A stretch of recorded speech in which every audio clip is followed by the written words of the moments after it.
With Phil stumbling drunkenly out of his bed, appearing in his head all the things he's wanting to be said. 19 minutes of Phil to Phil, with so much time to kill. He promised chill, but all he does instead is beg and shill. His dreams online and straight away begins to whine, but always fine as long as Shaz benign and doesn't step out of line.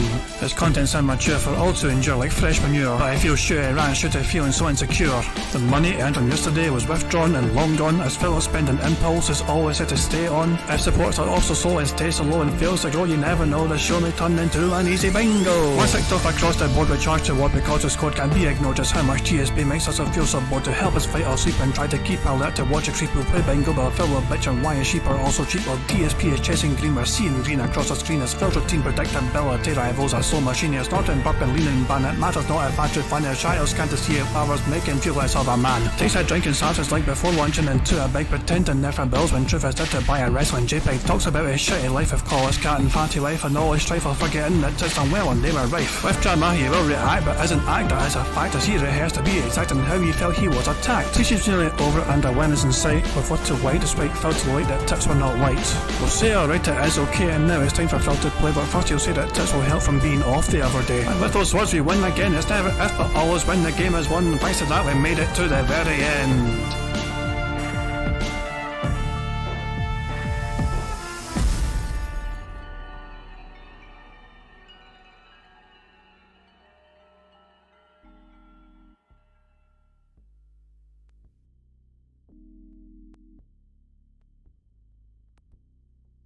Hey guys, King Jad here. Oops, hang on, let me fix this very quick for you guys. There you go, now you can actually see things. Hey guys, King Jad here. I hope you're all doing well. Today is Monday the 14th of November 2022. And yeah, I hope you all had an enjoyable weekend. It is a Monday, you know, so for a lot of people it's the start of a week. But for Phil Burnell, it's almost the end of his working week as he has his day off on Wednesday. Fucking hooray for that boring nonsense. Yeah, Phil has actually had a couple of slow days recently by his standards. He's been doing really well lately with his support he's been getting in tips, but it has slowed down a little bit over the last couple of days. He goes like, so you have $182, 259, 345, and then a big drop again down to 205, then 155, and then for a whole day's worth of streaming, $129. That's a very slow day for Phil when he's not hitting $200. Really. 200, his goal primarily, what he wants is $200 per day, essentially. So the last couple of days the support's not been great for him. And yeah, it's had a very slow stream on Disney Dreamlight Valley as well. $29, one of the slowest streams he's had for a good while. For the game he's not going to come back to for like a long time as well. So I have a feeling we're going to see a little increase in the begging. Phil is online, he's awake and all that shit, you know. He's going to be talking about the Game of the Year Award nominations, and he's expecting people to start arguing about it and all that jazz. What's Daggy asking? The date and the title is off. Oh, so Phil got a date wrong, what a dumb bastard. Fucking, you know, Phil Burnell, the one thing he's meant to try and get right about, you know, getting a date and this fucking title and he got it wrong. We'll see he's fixing it obviously since it says the 14th. Phil's lost a couple of members. He's lost a couple of members, he's down to 889. So yeah, and obviously people are just wondering, like people keep wondering and asking when's Phil going to lose all those members. It is going to happen very, very soon. The 19th of October, as you can see here, is when he got gifted 326 members. 21st of October, when he got 200 more. So yeah, really the 19th of November then, or 20th of November, will be the kind of big date. So a week away, we're a week away from potential massive amounts of salt. And, you know, just Phil being desperate and cool. If he's not hit 1,025 members by then, he is going to be just, you know, I don't know what he's going to do, because he's demanding, he's adamant that he's going to fucking stick to his guns and saying they must hit 1,025 members to do his Christmas marathon. And if he doesn't get 1,025 members, if he's not got a fucking required amount of members before that member bomb does expire, then what's he going to do? Is he going to move the goalpost and change the goal target? Or is he just not going to fucking bother getting dressed up for Christmas and drinking on stream and all that shit? It's quite interesting to see how he deals with this if it potentially does happen. Personally, I'm of the opinion that Phil will get 1,025 members. I think one of his deadheads in chat will cave in to the incessant begging from Phil, and I think he will, you know, hit 1,025 members specifically because of, you know, one whale stepping up essentially and gifting before the, you know, the expiration of those member bombs from last month. That's my opinion. And if I'm wrong, the, you know, the prize pool for bingo goes up by, it doubles essentially. I had a wee bet with you guys before, remember, if Phil hits 1,025 members, it means I'm right. If it doesn't hit 1,025 members, it means that you guys are right instead, and you guys will benefit from that by having the chance to win double prize money if we get a full house in the bingo for the following week after, you know, well, basically after the sub-bomb expires. So yeah, we're a week away from that kind of interesting development, I guess. Prophet says he will lower the goal. No way he doesn't do the Christmas stream. The thing is though, he's adamant though. He says they must hit 1,025. And Phil accuses he accuses detractors of moving the goalposts all the time, so surely he wouldn't be such a big massive hypocrite and move the goalposts himself to just hit some random arbitrary figure to do his little Christmas goal, would he? In the spirit, so Gregory says, in the spirit of the season, Phil would be generous and do the stream anyway because he is so kind. Who fucking knows? What does it mean if he ends up doing the stream regardless of fucking hitting the goal or not, then what's the fucking point of the goal? That's been his words before about these kind of things. But anyway, if Phil was online, as you can see, he's awake and all shit in the silver, so what's he saying? He's live, or posted up, he's going to brush his teeth now and open a window for Jasper. So fucking great fucking development there. Prophet points out it would cost OIC another $1,200 to hit the members goal. I mean, they've wasted that kind of money before, why not again? So, I'm going to spin the wheel. By the way guys, full disclosure, the centre square is meaningful. Meaningful is the centre square for today's bingo. This is the final test for meaningful to be hit. If meaningful is said, it is going to be included in the main rotation for future use for normal bingo. This is the third and final test for meaningful to get hit, essentially. So, just full disclosure, the centre square is meaningful. We're going to see if it's no longer a curse word or not. So, I'm going to spin the wheel and let's see what we're going to use to help pick today's bingo card.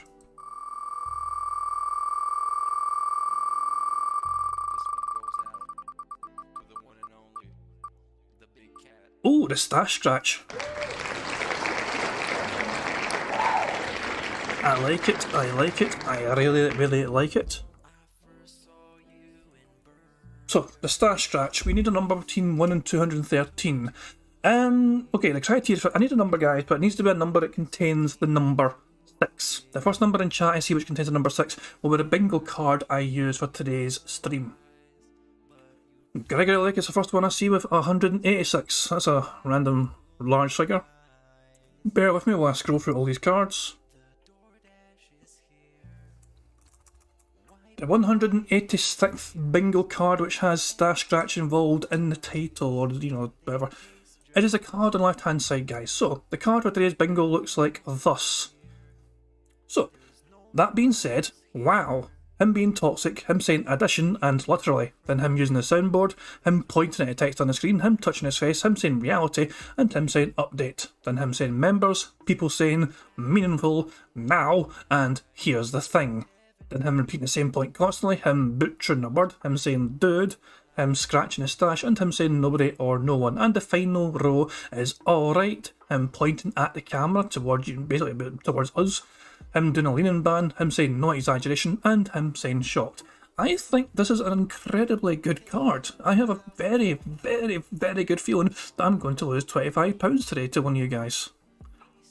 Very strange way for me to word that, I know, but I have a very strong... There's nothing in that card that I'm not confident about. You know, Warren says he hasn't used the soundboard the last couple of days. He did use it 2 days ago. I don't think he used it yesterday, although he seemed a bit... He was very strange yesterday. Like, he didn't say positive somehow. He didn't beg either. Phil never actually properly begged on the podcast at all yesterday. He certainly did in the night stream. I've seen parts of the night stream, and the fucking begging was full on back, you know, essentially just fucking reminding everyone, no, you can get the 8 ball and all that shit.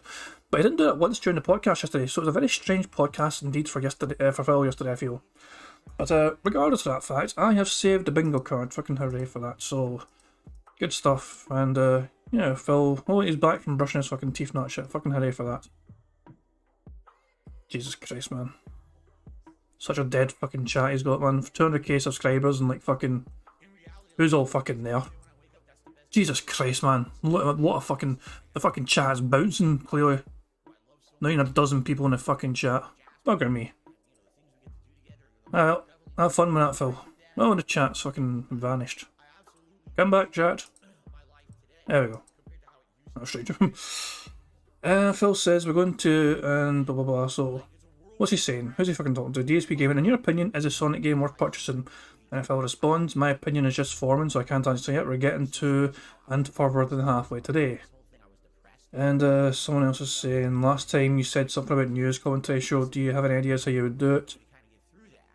Oh, John Nepper was the one to ask a question. Hopefully we get that emerald back today that Enemy stole last stream. And Phil's like, I don't know how to get it back. Fucking hell, man. Okay. But boring Phil is boring as fucking usual. Let me fucking go. Anyway, I'm going to set up the bingo card for you guys. As usual, a little reminder, if Phil gets 100 likes on his stream and gets to blow bubbles, that is a free space for us. If Phil snorts at least 25 times, that is also a free space. We had the benefit of having a free space yesterday because Phil snorted at least 30 times. It was like 31 times by my count, I think. So Phil had quite a lot of snorts yesterday, which gave us a free space, but sadly that was not enough to get, to make a difference between getting a full house. We were a few away still from getting a full house yesterday. But today it could be a difference. There might be a difference between getting a full house or not if Phil gets those likes and if he does those snorts. So who knows, guys. But yeah, I'm going to turn the music up, guys, and mute myself and get the bingo good card all set up. So enjoy me cat's music, and I'll catch up with you a wee bit. Italian dark side fit. Italian life. Italian wife. Italian chill. Italian can't give her a pill. I'm half kind of European mix. European style, Asian fusion style. Tips, greasy hair. Pasta once a week. Authentic style, Asian fusion style. Italian. Guess what else we're gonna add? What? Sausage. Italian sausage. That's gonna go in here too. I love sausage. I have had many varieties. Italian life. Italian wife. Italian hills. Italian dark side fit. Italian life. Italian wife. Italian chill. Italian can't give her a pill. Why do you pretend to be Italian? I don't. I'm not full-blooded Italian. That'd be ridiculous for me to claim. I am a quarter Italian. I am 1/4 Polish, and then I'm half kind of European mix.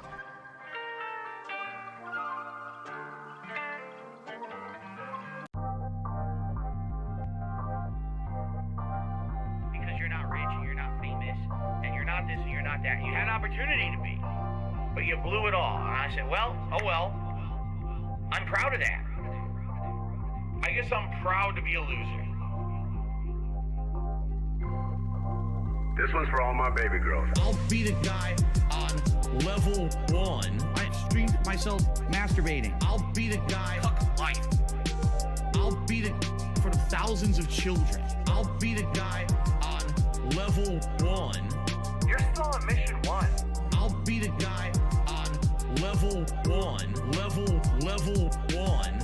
Married happily, paycheck to paycheck happily, meaningful relationship, meaningful life with a family. And that, by the way, I have to raise money to pay 2 big bills next week. All my utilities are due next week. Tomorrow, if I stop streaming, I would not be able to get a job. So it would be the end of my life. But outside of that, everything else is good in my life. You know what I mean? So I'll be the guy on level 1. I streamed myself masturbating. I'll be the guy. Fuck life. I'll be the for the thousands of children. I'll be the guy on level 1. You're still on mission 1. I'll be the guy. I'll be the thousands of children. Let me tell you something.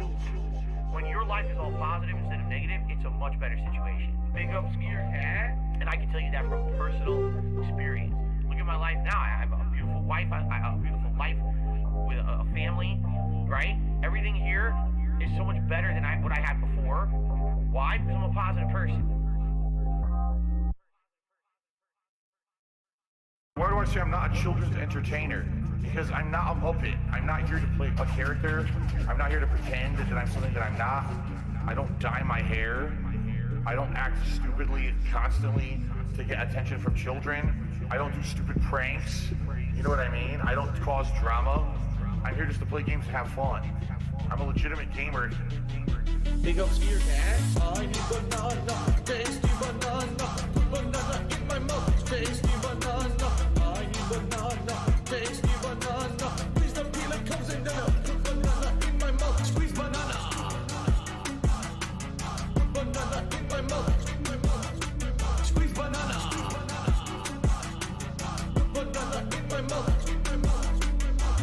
and talk a certain way with certain mannerisms, certain over-the-top reactions, screaming at the top of their lungs, jumping, flailing, doing weird things, constantly on camera. I need banana, tasty banana, banana in my mouth, tasty banana. I need banana, tasty banana. Please the peeling comes in the banana in my mouth, squeeze banana. Banana in my mouth. What the fuck's going on with Phil? Was like you starting the stream and then fucking done clown mode there, or is fucking turned off? I don't know what the fuck's going on. Guys, hang on. Let's just rewind. Let's just fucking recap there. So, Phil went live here. Let's just fucking establish what the fuck's going on with Phil here right now, because he did fucking weird things with his fucking intro. So let's see what he did. That's normal, yes. Jasper made him misclick. That's what happened. For fuck's sake, man. Oh, enough of that fucking intro. Guys, you all know the job I know, guys. Just tag me in chat in case I miss anything on the goddamn bingo card. Dash, I hope you're doing well, by the way, guy. Hope you're doing well. You're feeling a bit better. Dash has had a sore day, you know, but no major damage done for Dashy, but he's still in pain, poor guy. So yeah. But yeah, guys. Anyway, back to bingo. You know the drill.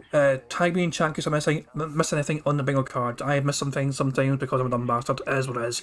But fingers crossed we get a full house today. 25 out of 25 means one of you guys can win money here as well. You know, a wee prize for you guys so I can give back to you guys.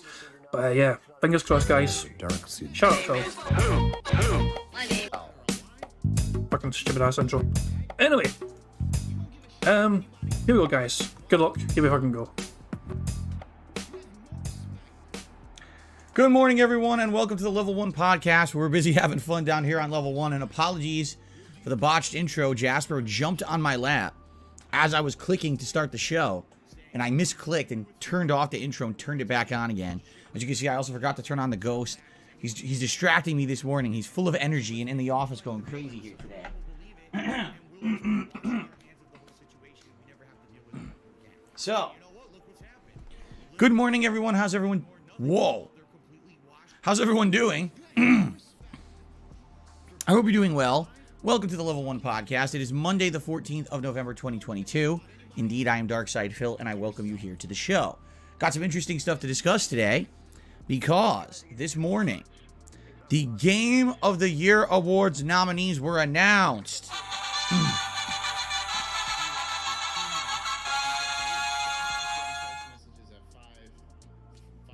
And there were two different reactions. One reaction was, oh, this is pretty cool, man.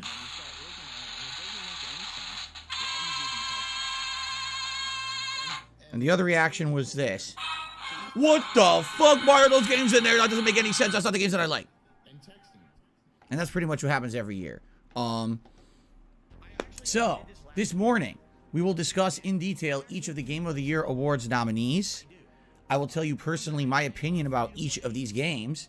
In this case, if you can believe it, I played the vast majority of games that have been nominated for Game of the Year.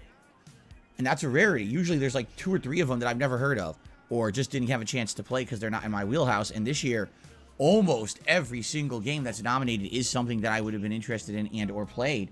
So I actually can give my take on it, okay? Now, another thing we're going to talk about is whether or not you should even care. Because, I hate to say it, but people still think that the Game Awards are official. They are not. The Game Awards are nice to have, you know, like the Oscars or the Golden Globes or whatever, but they're not official of anything. They're just an opinion of a group of journalists. That's literally what it is. You're aware of that, right? Jeff Keighley is friends with gaming journalists, and he selects a couple hundred of them who he believes are the elite to basically vote on Game of the Year. That's it. That's all it is. It's not a polling of the masses. It doesn't weigh and balance review scores. It just asks a bunch of gaming journalists what they think. So obviously the opinions are usually very, very skewed. Sometimes you have games nominated and everyone's like, what? And sometimes the games win and you're like, huh? Because, I hate to say it, gaming journalists aren't always in line with everybody else. Us, as common gamers, we have all these things that we think about when we go to play a video game, you know. Gaming journalists do not. They live in a different world than us. They don't pay for video games. They don't care about time investment. All they care about is artistic impact. Does the game have a message for society? I know this sounds a lot of pretentious bullshit like right now what I'm saying, but I hate to say it, that's a lot of the reasons why they like games in the modern day. If it's just a common game that's a bunch of action, they'll snub it. If it's a game that has a message, they love it. Go figure, right? Is that necessarily what every gamer is looking for? Probably not. We have like actual objective criteria. The cost of the game versus the amount of gameplay you get out, the quality of the gameplay, the graphics, is the story good? Sometimes you've bitched about games being too fucking long for you because you're thinking primarily not from a gamer's perspective, but from a content creator's perspective. Your fucking reasons and logic is also skewed in this fact, Phil. You're not a common gamer, you're a content provider, and your content's fucking garbage, by the way. But you're a fucking content creator, you're fucking, filming yourself playing fucking video games, and you fucking have to rotate this fucking thing because you can't bore the same audience. A common gamer would probably stick to one fucking game and play the shit out of that game for as much as they fucking want to, while it's fucking still fresh and new and meaningful to them. Phil can't do that. He literally is not in a position to do that because he knows he's going to fucking alienate his audience and bore his audience if he gives them too much of the same goddamn thing over and over and over again. That means Phil is not a common gamer. No matter how much he fucking tries to pretend to be a fucking common gamer and tells his audience he is, he cannot be that guy. This is his fucking living. This is his livelihood. He relies on fucking trying to entertain an audience. He doesn't fucking do that very well, but that's what his fucking, what his job is about, is actually trying to entertain a fucking audience. He's certainly not a fucking common gamer. Is there replayability? We could probably have a whole checklist of factors we look for. Or say, is this a game that could possibly be the best game of the year? And to them, it's just like, did they have a touchy-feely moment that made them have the tingles? And, oh, game of the year. Anyway, we're going to talk about all of this on today's podcast, okay? So, I'm excited for that. A good segment to talk about. Outside of that, there's really not a heck of a lot going on. In regards to gaming, right now everyone's in the midst of playing whatever game it is that they're interested in. For example, you got Sonic Frontiers, you got God of War Ragnarok right around the corner. This coming Friday, we got Pokemon and The Devil in Me that I'm sure a ton of people will be talking about. The week after, we got Evil West, then it's Thanksgiving week. So with all this stuff going on, there's not necessarily news, but there is a lot of opinions and things being thrown out there. There actually is a really controversial thing going on right now with a YouTuber who made a review of Sonic Frontiers that many people feel is completely unfair and meant to be comedic, but it's very toxic and negative. And now the game Sonic Frontiers is getting review bombed, supposedly because of this YouTuber. And the YouTuber's trying to defend himself, being like, oh, that's not me, that's trolls. And we'll talk about that too. But anyway, welcome to the show, everyone. How you doing? I have 2 streaming days left this week, today and tomorrow. Now, just to throw it out there, today we're playing Sonic Frontiers again. It looks like we're going to finish up World 2 and head into World 3. We're very close to the end of World 2. Okay. And when we do, I'm excited to see what's in the third world. What's the difference? Because the first world was very much like open plateau and plains. The second world was a desert. What's the third world? The jungle, ocean? Who knows? I guess we're going to see today, right?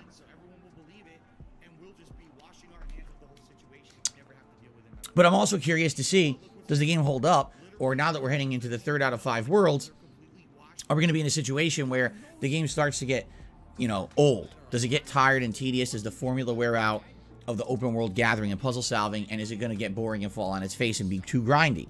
I don't know. We'll see today. It's funny. Just a few moments ago, someone in stream chat had asked me, what do you think about Sonic Frontiers? Is it worth it? I'm like, I can't really answer that yet. We're just finishing the 2nd world out of 5. How can I really formulate a real intelligent opinion on this until we've gotten further into the game? An intelligent opinion from you is so fucking rare. Pigs will fucking sooner fly than you having an intelligent fucking thought in that empty fucking greasy head of yours. I'm going 1.25 speed. I've had enough of this fucking idiot's nonsense already. Normal speed is too fucking slow. 1.25 is the way to go. It could very well get very boring, right? Just because a game has a formula that works in the first 6 hours doesn't mean it's going to work 15 hours in. You see what I mean? So let's keep playing. Let's keep playing and see what happens, all right? Now, because today is Sonic Frontiers, I'm again wearing one of my 2 Sonic the Hedgehog t-shirts. And, yes, ladies and gentlemen, it is official. If we hit $100 in tips support on this stream, I will wear the Sonic hat, all right? I'm only offering this during the Sonic Frontiers playthrough. It's the only time I'm wearing this damn hat. That's a lie. We've caught him on a lie already. Bill hit $100 towards the end of his stream yesterday, and to the very end of his stream, he put on a Sonic hat. He wasn't playing Sonic. In fact, maybe I included it. Maybe I actually fucking included it in the fucking video. 2 seconds. What would it be? It'd be part 11, wouldn't it? So 2 seconds, 2 seconds, 2 seconds. Bear with me here. Yeah, here we go. Look at this fucking shit. He got given like an $11 tip right at the fucking end of the stream. Somebody gave him enough in a tip to fucking get him to the hat goal, and so he put on a Sonic hat towards the end. So he's playing God of War, and yet he put on a Sonic hat for literally like the last 2-3 minutes, essentially. So he's lying to his audience right then and there because he showed he can wear the fucking Sonic hat in any other fucking kind of game. It's not just fucking Sonic related. A day ago, less than 24 hours ago, Phil did this. Lying little bitch. Very uncomfortable, and it falls off my head. But you guys demanded it, so I'm allowing it. However, I got something to say about that. On the first Sonic Frontier stream, we hit that goal early, and I wore this pretty much the entire stream. It was very funny. The last Sonic Frontier stream, all right, we hit the goal like last minute.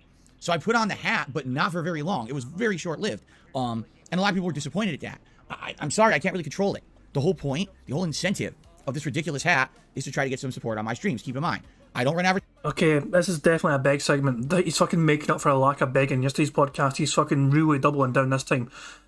He's basically fucking trying to drop the big massive hint. Guys, please, if you want the fucking Sonic hat, you fucking must give in money as soon as fucking possible. Don't fucking wait to give me money. Jesus fucking Christ, man. For fuck's sake. Hang on. Hold on, I'll rewind that. Bill Brasky thinks he may have said nobody or nobody. I'll rewind it just to be sure. Frontiers playthrough. It's the only time I'm wearing this damn hat because it's very uncomfortable and it falls off my head. But you guys demanded it, so I'm allowing it. However, I got something to say about that.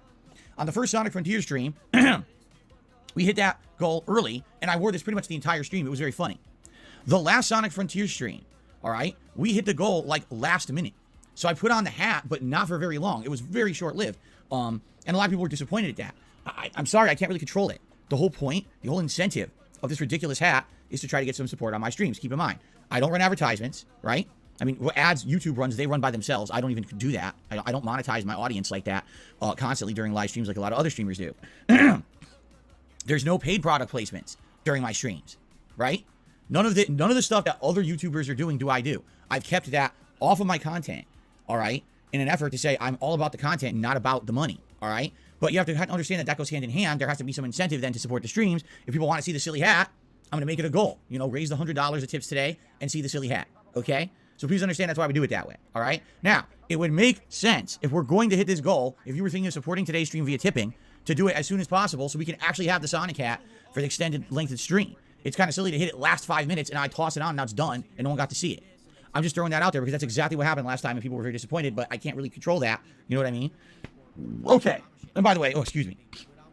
As you know, in the last 2 weeks, I've basically stopped it with the bullshit. I've cut out the whole e-begging bullshit. Everyone was calling me out on it. I was like, you know what? People are right. They're absolutely right. And it came back for fucking vengeance today.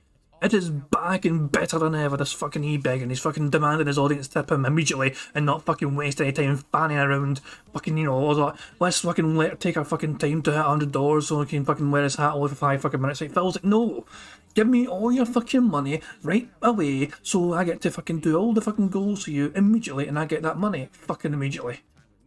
You know what fucking happened? If Phil it's happened before in the past with Phil, right? Sometimes he gets a lot of fucking money very early on. You know what fucking happens?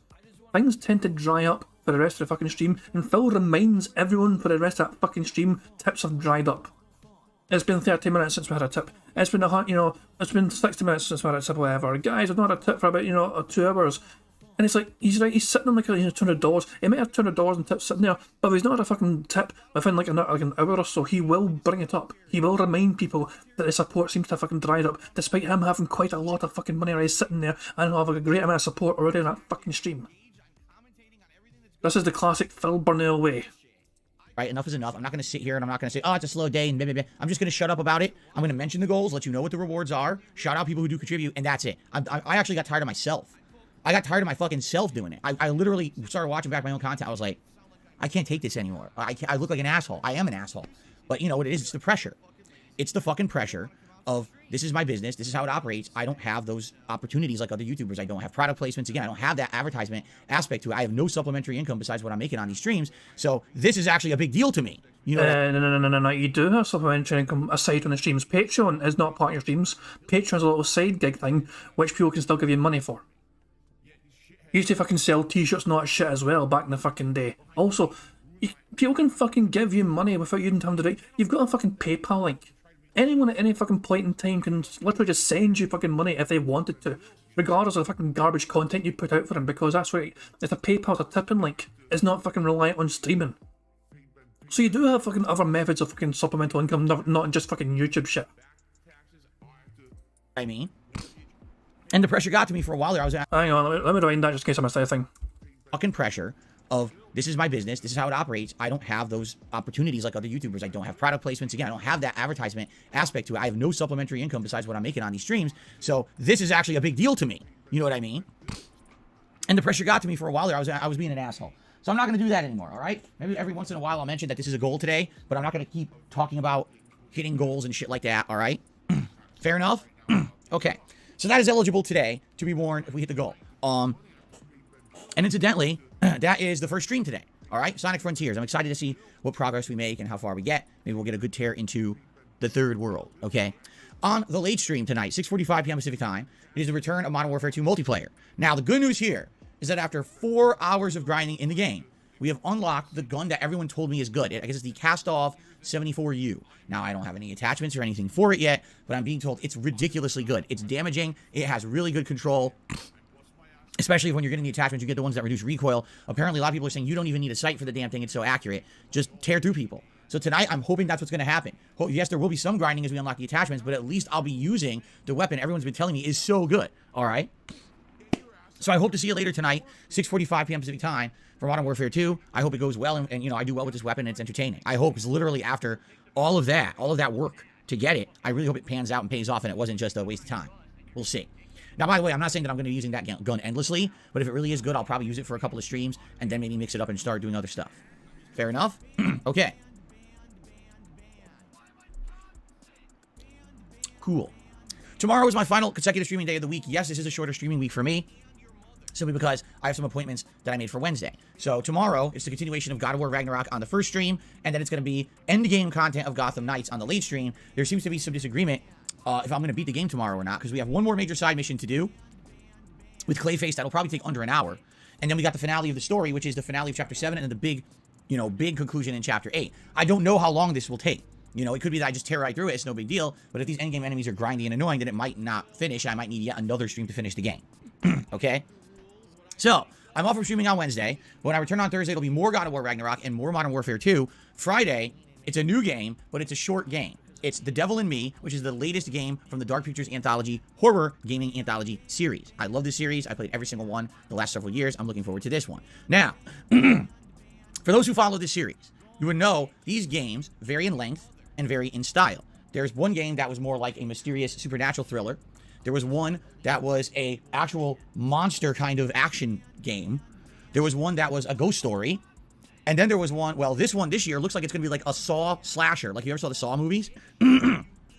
It literally looks like that's what they're going for this year, okay? So they're all different, because that's the deal with anthologies, that it changes itself up. But they're all pretty good. I'm looking forward to this. I do wish it was in October, but what can you do? It's mid-November now.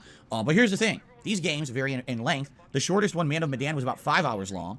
The longest one last year, which was House of Ashes, was around 7.5 hours long. So judging on that, what I think I should do is try to beat it as soon as possible. Get through the game. That way we've done our first run, and if you guys choose that you want to see a second run in it or whatever, we can do it. But I would like to do the first run as soon as possible. So all day Friday, the entire day, first and second stream, will be The Devil in Me. All day long. Okay? Then, on Saturday. Hold on a second. I'm getting all my days confused. Okay, on Saturday, I believe we're going to do God of War Ragnarok. No. I think I got to open my schedule. I apologize. I did get my days confused in my head. I think Saturday we're doing Sonic Frontiers. My bad. Yes, Saturday we'll be doing Sonic Frontiers as the main gameplay stream. And then, since likely we're going to need the night stream to finish The Devil in Me, we're going to do that on Saturday night. Okay? And then on Sunday, it's more God of War Ragnarok, and that'll be paired either with another Gotham Knight stream if we need another one to finish it, or with Modern Warfare 2. Now, you might have noticed that there's no Friday Night Firefights this week. Yeah, and you know, that's going to vary as we move forward. I want to do Friday Night Fights every Friday night if I can. Friday Night Firefights, that is, with Modern Warfare 2. But this week, we're already playing it on Thursday, and we got a new release on Friday, so it's okay to not have it on Friday this week. It's an idea. It's not necessarily a rule that I have to follow every single week, especially if we have, you know, big new releases or new releases in general to play. Now, you may have noticed I did not mention Pokemon at all right? And some people are giving me shit, saying, wow, Phil, so let me get this straight. You're playing a Sonic game, but you're not playing Pokemon. You're going to play a walking... Someone actually said this. You're going to play a walking simulator, but you're not going to play Pokemon. First of all, I hate to tell you, but Pokemon has way more walking than any other game I play. To even criticize another game and call it a walking simulator and then say, why are you playing that instead of Pokemon, is the most hypocritical, dumb thing I've ever heard anyone said at all. Like, seriously, I just scratched my head like, what in the holy hell are you talking about? That doesn't seem to make any sense to me. They would say such a thing. In addition, the Dark Pictures games are not walking simulators. You could say, okay, they're kind of like choose your own adventure games. That is true. They're more story based, but at the same time, they're not walking simulators. A walking simulator would be like Gone Home, right? Where you're just walking through a house, opening drawers, reading logs. That's definitely not what these games are. These games are very much like interactive horror movies. Very different from what you would consider a walking sim. I can't believe people would actually say that. It's like so ridiculous. It doesn't even make sense. Now, the other thing that also makes absolutely no sense that these criticisms aren't really addressing. The Dark Pictures Anthology games are short. I will likely beat The Devil in Me within, say, 7-8 hours. I'll beat it over the weekend, for sure. Okay? Pokemon is a 40-plus hour minimum game. You're talking a game that in 3-hour increments that I would play on streams would take me at least 2-3 weeks to a month to beat. And this is why he is not a common gamer. This is precisely why Phil Burnell is no longer a common gamer. He fucking likes to pretend to be, but here he is now fucking in full business mode where he fucking reminds people that he has to fucking deliver content to people at a set specific time, a certain amount of time available for each fucking stream he does to deliver said content.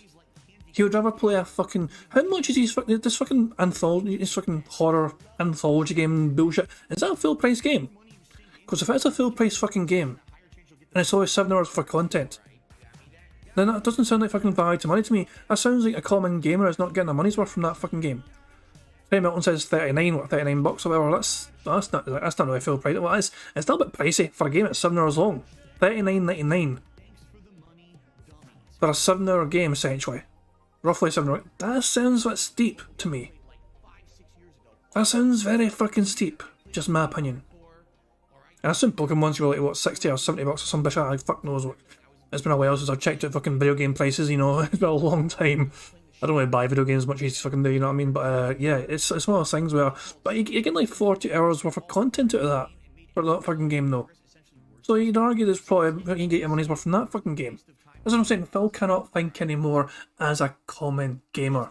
It's simply not possible for him, because this is his job, this is his livelihood. He only plays games as content. He doesn't do it for fun. He doesn't do it for enjoyment. There is no fucking just, I'm going to enjoy playing this fucking game. It's all about, at the end of the day, delivering content. He cannot play the game unless he's streaming live to an audience. So therefore he cannot actually just personally enjoy games just for the sake of it being a fucking game. The only game Phil does play for enjoyment, for personal enjoyment and fulfillment, is WWE Champions. When it's a game he's too scared to admit he plays to everyone because that means that they would have to ask questions as, well, don't you usually spend money in that game to do well, Phil? Are you spending money in WWE Champions? He's terrified to fucking confess to the fact that he still plays that fucking game. So yeah, that's the only fucking game Phil plays for enjoyment. And even then, I don't even think he fucking enjoys it. He's addicted to that fucking game. He spends so much fucking money in that game. There's also one more thing. There's one more thing. Let me point out. Let's see if I can fucking find it. There it is there. That is right fucking there, guys. Look at that. Behold in all its glory. TG Gamebox shared it. When you spend all of Sirius 7's and fan of Lovecraft's money, having them beg on Twitter for money, and get onto more payment plans to pull a Ghostbuster Hulk Hogan. Jesus, man. This is going to fucking bankrupt Phil Burnell and all his Deadhead fans, because there is a Hulk Hogan Ghostbuster. Two of Phil's favourite things combined, Ghostbusters and Hulk Hogan merged into one. Bye bye money. Bye bye day off funds. So yeah, that's going to get messy for sure for Phil. He is going to go all in for that. How do you even see that as a comparison? You know what I'm saying? Like, I want to play Pokemon Scarlet and Violet. I do. But does it make sense to take on a 40+ hour minimum game when I'm playing Sonic Frontiers, God of War Ragnarok, trying to finish Gotham Knights, playing Modern Warfare 2 multiplayer? We've got The Devil in Me, and then we've got next week Evil West. Oh, by the way, next week we got my Thanksgiving Day special of Ask the King. Oh, by the way, the day after we've got the Black Friday advertisement special. You know what I mean? Like, we got all this stuff coming up. Is it really time to start adding 40+ hour games to the rotation? I don't think so. Just being honest. And it's funny because some people are like, oh, you're missing out. Oh, you're making a bad choice.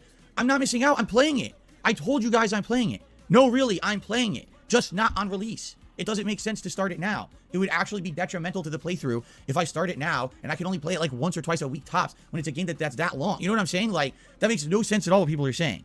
And the funny part about this, all right, is that yesterday I read an email to you guys. Well, I paraphrased an email to you guys from a fan that basically said, at this point, you need to really start picking and choosing the games you play, and you shouldn't even be playing that many new releases because those aren't games that really appeal to your audience. If you take a look at your audience, you have a dedicated fan base of viewers who like what you do because it's you. And then you can pick and choose what games you play, and usually that dedicated fan base of viewers will watch anyway, no matter what you're doing. Now, yes, it's true that you may get some inflated attention when you play a game like the Street Fighter 6 beta or something like that. But in general, DSP Gaming these days is a channel for a set group of people, as opposed to a channel that's for the masses, and they're coming in droves when I play new releases. That doesn't happen. I completely agree.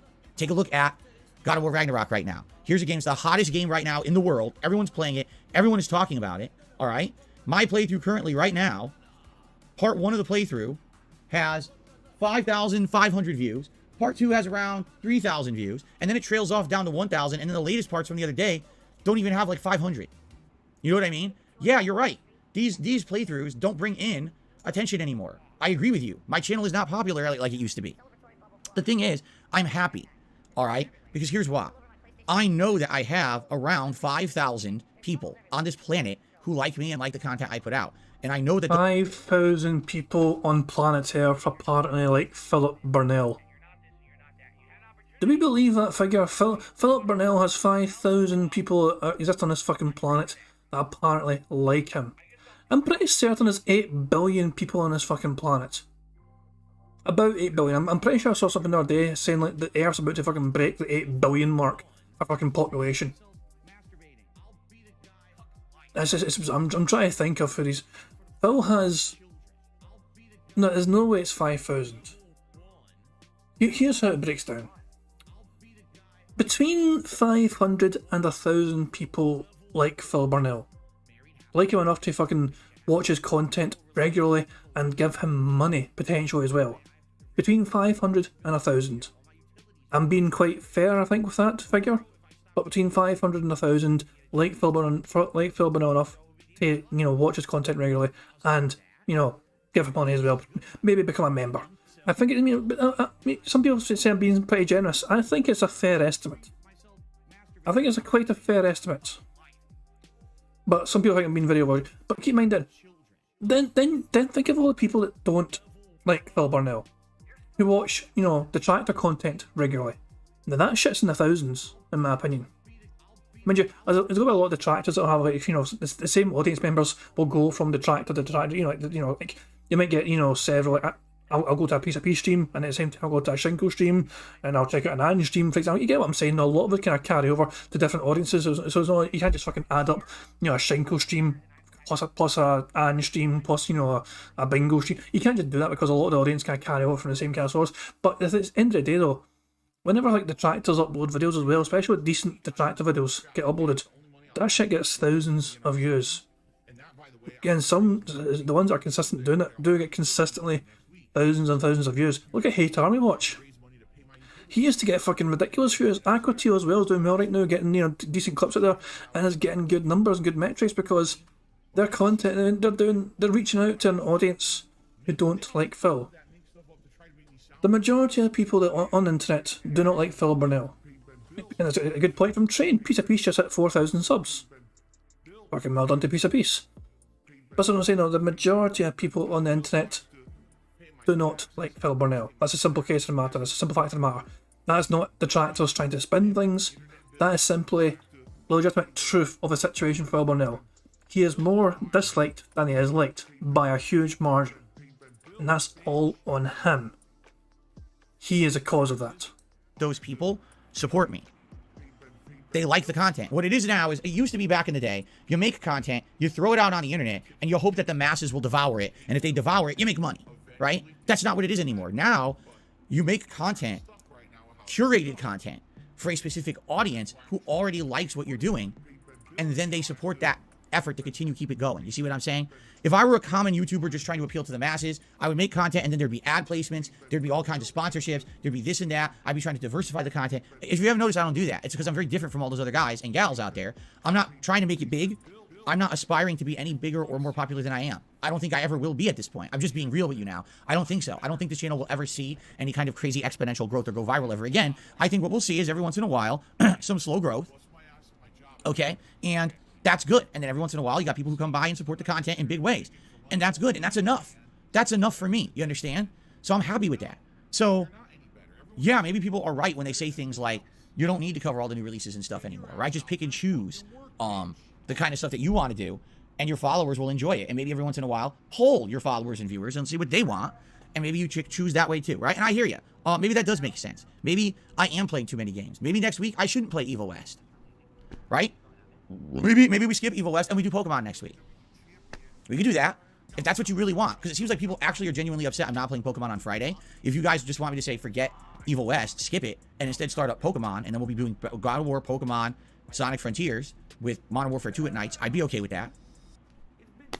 Okay? But let's see what happens. What I need to do is gauge what you guys are saying and judge that way. If that's really what you want, I'm down for that. Because it seems like a lot of people are screaming for me now to do Pokemon, and they're upset that I'm not doing it right away. And if that's the case, we could do a swap. And I'm okay with that. But please understand that I'm doing my best to try to balance everything. And it's very difficult.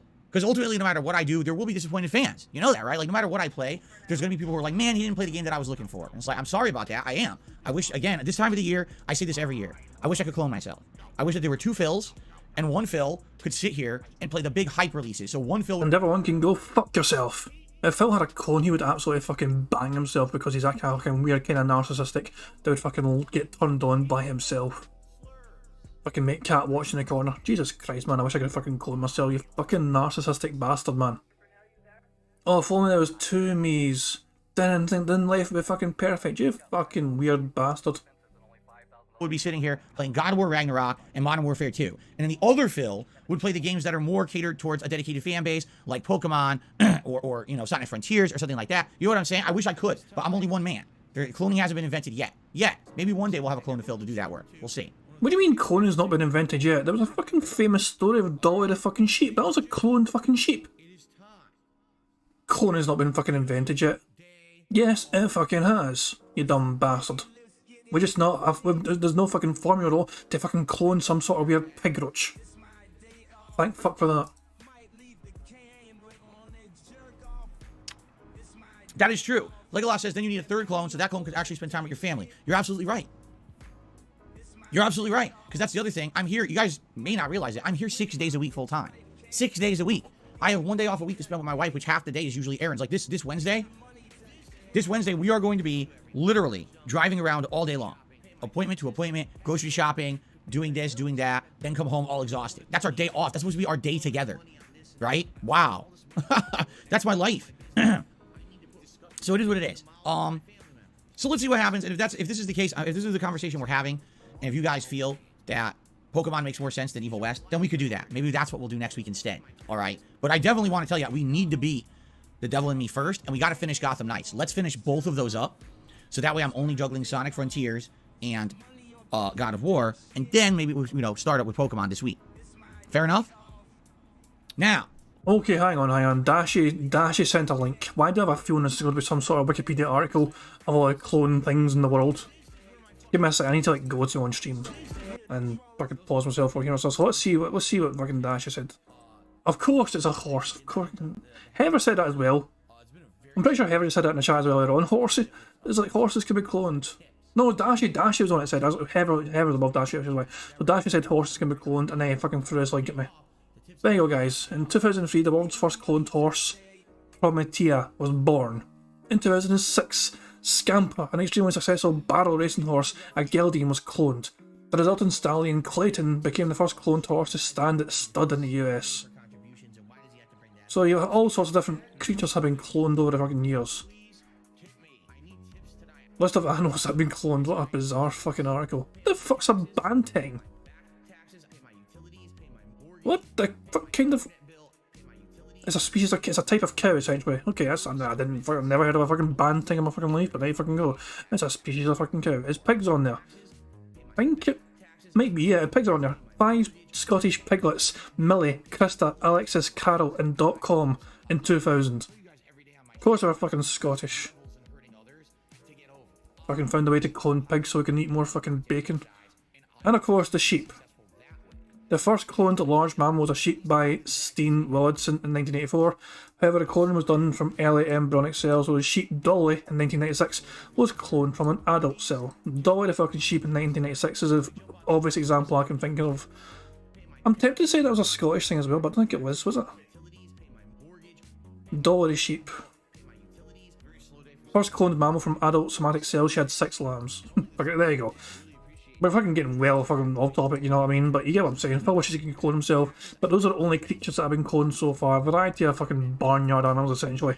And small domestic fucking rodents or whatever. I'm not sure, is it? No, I wouldn't say domestic rodents, but you get what I'm fucking saying, like wee rats or whatever. I've already mentioned it. I'll mention it again. Next week, we got 2 big holiday events coming up. On Thanksgiving Day, which is Thursday of next week, the 24th of November. Hello, Jasper. He wants pets. On the 24th, on Thanksgiving Day, it's Holiday Ask the King, where I answer your questions all day long. Okay. Jade, actually, you got 2 shots today? Oh, man. That's a double whammy. Jade got a flu shot and a COVID shot. Oh. The COVID shot hurts, and the COVID shot makes you feel like crap sometimes. Out of the COVID shots I got, one of them was like just soreness. The other one I did feel legit sick. Well, Jade, I hope you feel better, man. That's a double whammy of a day for you. Just lay around and enjoy the stream. Just sit back, man. Damn. Anyway, what was I going to say? Oh, so we got 2 holiday events coming up. On Thanksgiving Day, it's the Thanksgiving special of Ask the King, where I answer your questions live on stream, and that's the only show I'm doing that day. All right? So please submit your questions. If you haven't yet, type ! Ask the King in the chat, and that'll bring up the link to submit your questions. If you're a channel member, there is a members-only post that I put up on DSP Gaming on the community tab last week. Members get huge priority access to get their questions answered on the show. The vast majority of questions I answer on Ask the King are from channel members. So if you haven't posted up your question yet and you're a member, what in the holy hell are you waiting for? Please do so as soon as possible. That's going to make up a lot of the show, okay? Now, that's the only thing that I'm actually doing on Thursday for Thanksgiving. I'm not doing a late stream because I'm celebrating with my family. However, I got distracted. On Friday, 1 week from this Friday, so that would be November 25th, it is the Black Friday Ad-Apocalypse Spectacular Marathon here. Whoa, that is not it. Hold on a second. He had to laugh at me because I clicked the wrong thing. The Black Friday Ad-Apocalypse Spectacular here on DSP Gaming. I will be reacting live to many advertisements from over the years, all right? Some of which are going to be more retro, some of which will be more international. It's basically a lot of stuff. So ads from the 60s, 70s, 80s, 90s, first half of the 2000s. There's food ads. There's product ads. There's television shows, movies, all kinds of stuff. PSAs. There's PSAs in there. People have been nominating things like crazy. This is great. The more nominations I have, the better the actual marathon will be. All right. So I'm very excited to do this. This is the first time I've done anything like this. I think it's going to be very entertaining, and I cannot wait for you guys to join me all day long on Black Friday. Now, I have an announcement to make. All right. My wife has to work on Black Friday. You guys know the deal about retail on Black Friday, right? You know how bad it is. You know how fucked up it is. You know how horrible it is. Being that she works retail, all right, I told her outright, I don't want her driving to work and having to park and having to deal with that shit. What I want to do is I want to take her to work and pick her up when she's done, so that way she doesn't have to deal with that. You know, it's one thing to have to go to work. It's another thing to have to find a fucking parking spot at a shopping center in the middle of Black Friday. It's like a fucking war zone. These people are animals. It's crazy how they act. Okay. Oh, your wife works at a shopping centre, does she? I'm not sure if that's some new lore or not. Interesting. Specifically, a shopping centre. Okay. So, what I'm going to do is we're going to be doing our marathon. All right. But at some point during the marathon, all right, I'm going to have to bring her to work, and then later on I have to take her home. Now you might say, well, what time is that? What time will that affect the marathon? We don't even know yet. People are screaming in chat, specifically Wardle Leaders, right? He pulled the shit last year, I do remember. Phil Burnell did the exact same thing last year. He didn't want his fucking wife driving in this kind of crazy Black Friday environment where he thinks people are going to be fucking rioting and all that shit and just going crazy, looting every fucking thing in sight. Phil didn't want to do this last year, so he left his streams last year as well to drive Kat to work and also pick her up after fucking work was done. All because he doesn't fucking want the car to be parked essentially, you know, somewhere on Black Friday. I think he's mainly concerned about something happening to the car rather than Kat.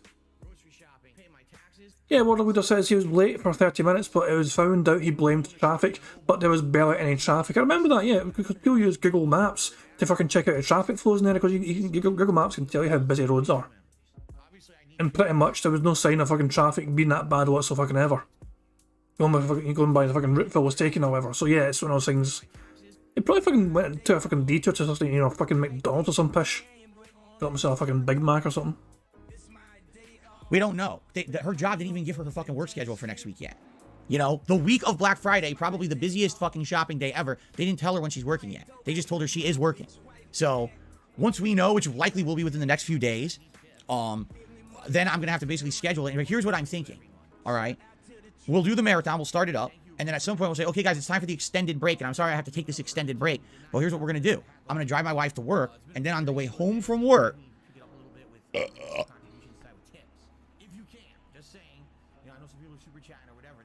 that was absolutely disgusting. I'm really sorry, everybody. I just stopped myself in my own tracks. I'm really apologetic. That was gross. I didn't mean to do that. Okay, let's try that again. I will, at some point during the marathon, take an extended break to bring my wife to work. But then on the way back, all right, I will stop and get something to eat. But I don't know what, because we haven't looked into it yet, right? What we need to do, I mean, what perfect day would it be to do an episode of DSP Tries It, eating shitty commercialized fast food, than Black Friday? There's no better day of the year to do it. That's the whole point, right? So, if you guys could basically look into what kind of fast food stuff is going on right now. Are there any special promotions? Are there any new products out there you would like to see me try for DSP Tries It? And what I will do is on the way home from bringing my wife to work, I'll stop and grab some food, and then we will do a live DSP Tries It of shitty fast food here. Jesus fucking Christ, man, he can't do a single thing by himself, can he? Also, Warren thinks that was a camera point. What, round about here? Hang on, was it a camera point? Because we haven't looked into it yet, right? What we need to do, I mean, what perfect day would it be to do an episode of DSP Tries It, eating shitty commercialized fast food, than Black Friday? There's no better day of the year to do it. That's the whole point, right? So, if you guys could basically look into what kind of fast food stuff is going on right now, are there any special promotions? Are there any new I can't see a camera point. I don't think there's been a camera point. Products out there you would like to see me try for DSP Tries It? And what I will do is on the way home from bringing my wife to work, I'll stop and grab some food, and then we will do a live DSP Tries It of shitty fast food here during that Adpocalypse Marathon event, and then we'll continue on with the marathon. Now, I don't know if I'll have to take another break during the marathon to pick up my wife or not. I have no idea what her work schedule is that day. I don't know if they're having to work a short shift, a long shift. Her work is all over the fucking place. Nobody knows, okay? So, I guess we'll see. We'll find out soon. And when I know, I'll let you know. But I just wanted to prepare you, because whenever I take a break during a stream, people freak out, all right? The Ghost Whopper, I've heard it's terrible. That stupid Ghost Pepper Whopper at Burger King. Everyone's like, this is fucking shit. Everything at Burger King is shit. I hate to say it. There's one good thing at Burger King, the Whopper. The classic Whopper. Everything else. Oh, let's not forgive Burger King for that fucking burger one time. That fucking greasy ass burger got given one. He has not forgiven them. He does not forgive, and he does not forget. This is garbage now. Everything's gone downhill. Even their product, they claim there's a seasonal product. It's all garbage, you know? Ugh. Anyway, so I need your help. If you guys could look into it and see what's available this week moving forward. Next week on Black Friday, I'm going to try to get some fast food on the way home. By the way, so I should probably throw out some ideas of things that I could get. So here's what's on the way and back. I'm trying to think all the things on the way. Wendy's, Burger King, McDonald's. This is actually just... I'm pretty certain, I know people have had suspicions about where Kat works, but the fact that Phil is listing off all the places between Kat's work and his home, and he's just arbitrarily listing off all the places on the fucking way to her work, it means that trying to triangulate where Kat works will make it a lot fucking easier. I'm just saying, for people that want to fucking find out these kind of things, Phil listing all these things out in order, perfect order essentially. Let's rewind. Also, people love that pause face, but let's rewind. I should probably throw out some ideas of things that I could get. So here's what's on the way and back. I'm trying to think all the things on the way. Wendy's, Burger King, McDonald's, Subway, Dairy Queen, Taco Bell, Jersey Mike's, which is good. Jersey Mike's is really good, but I don't think they have anything special. But if you guys want me to try Jersey Mike's sandwich, Baja Fresh, Jack in the Box, Five Guys, Habit Burger.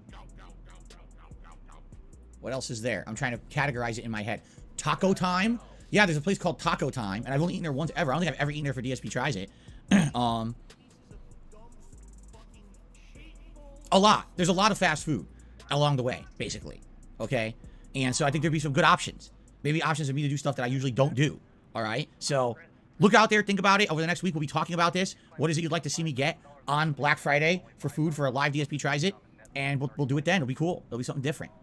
You know what's funny? I'm wearing my tie-dye Sonic shirt. It matches the Retro Ads logo.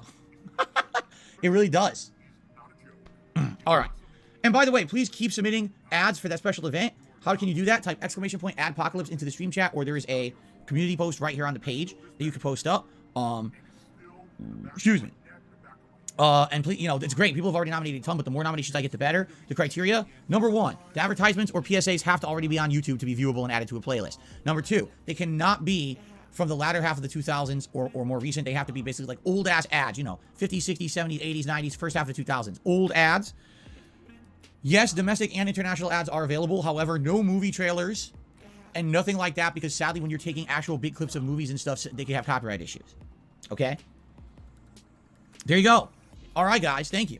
All right, so that's coming up. So let's think about the craziness. Today, Sonic Frontiers, Modern Warfare 2 multiplayer with the new gun. Tomorrow, God of War Ragnarok and Endgame of Gotham Knights. Off on Wednesday. More God of War on Thursday with more Modern Warfare. Friday, The Devil in Me all day. Saturday, Sonic Frontiers and hopefully the conclusion of Devil in Me. Sunday, more God of War Ragnarok and probably the end of Gotham Knights, right? Monday, probably more Sonic Frontiers and I guess Modern Warfare. And then Tuesday, maybe Pokemon, right? And then Wednesday's my day off. Then Thursday, it's the Thanksgiving special, Ask the King. Friday, it's the Adpocalypse Marathon. And then we get right back into the games that Saturday, Sunday. It's a pretty good week and a half, 2 weeks coming up. Good stuff, good content coming up, okay? All right. Hope that makes sense. Does that sound good to everyone? I hope so. Just throwing this out there. Once again, guys, our members goal. If we hit that members goal by any time during this month of 1,025 members, the Christmas Marathon event is locked. And what that means is right around Christmas, we'll be doing a marathon of gaming that you guys will nominate and vote for games for me to play during that day. I'll be drinking, which I never do. I only do it for the Christmas event. So there'll be, thank you. Someone just said they sent me a tip. Thank you for that. I shout out all contributions at the end of the podcast, just so you know. So I will get to that. Thank you for your contribution.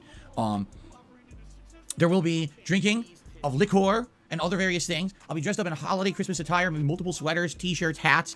It's going to be a fun, festive time. Usually I do a feasting with the king. If not, even a DSP Tries It or both. We'll see. But I'm excited for this event. I love doing it. But right now, we have seen zero progress on members. It's been like 2 weeks and we've seen no new members.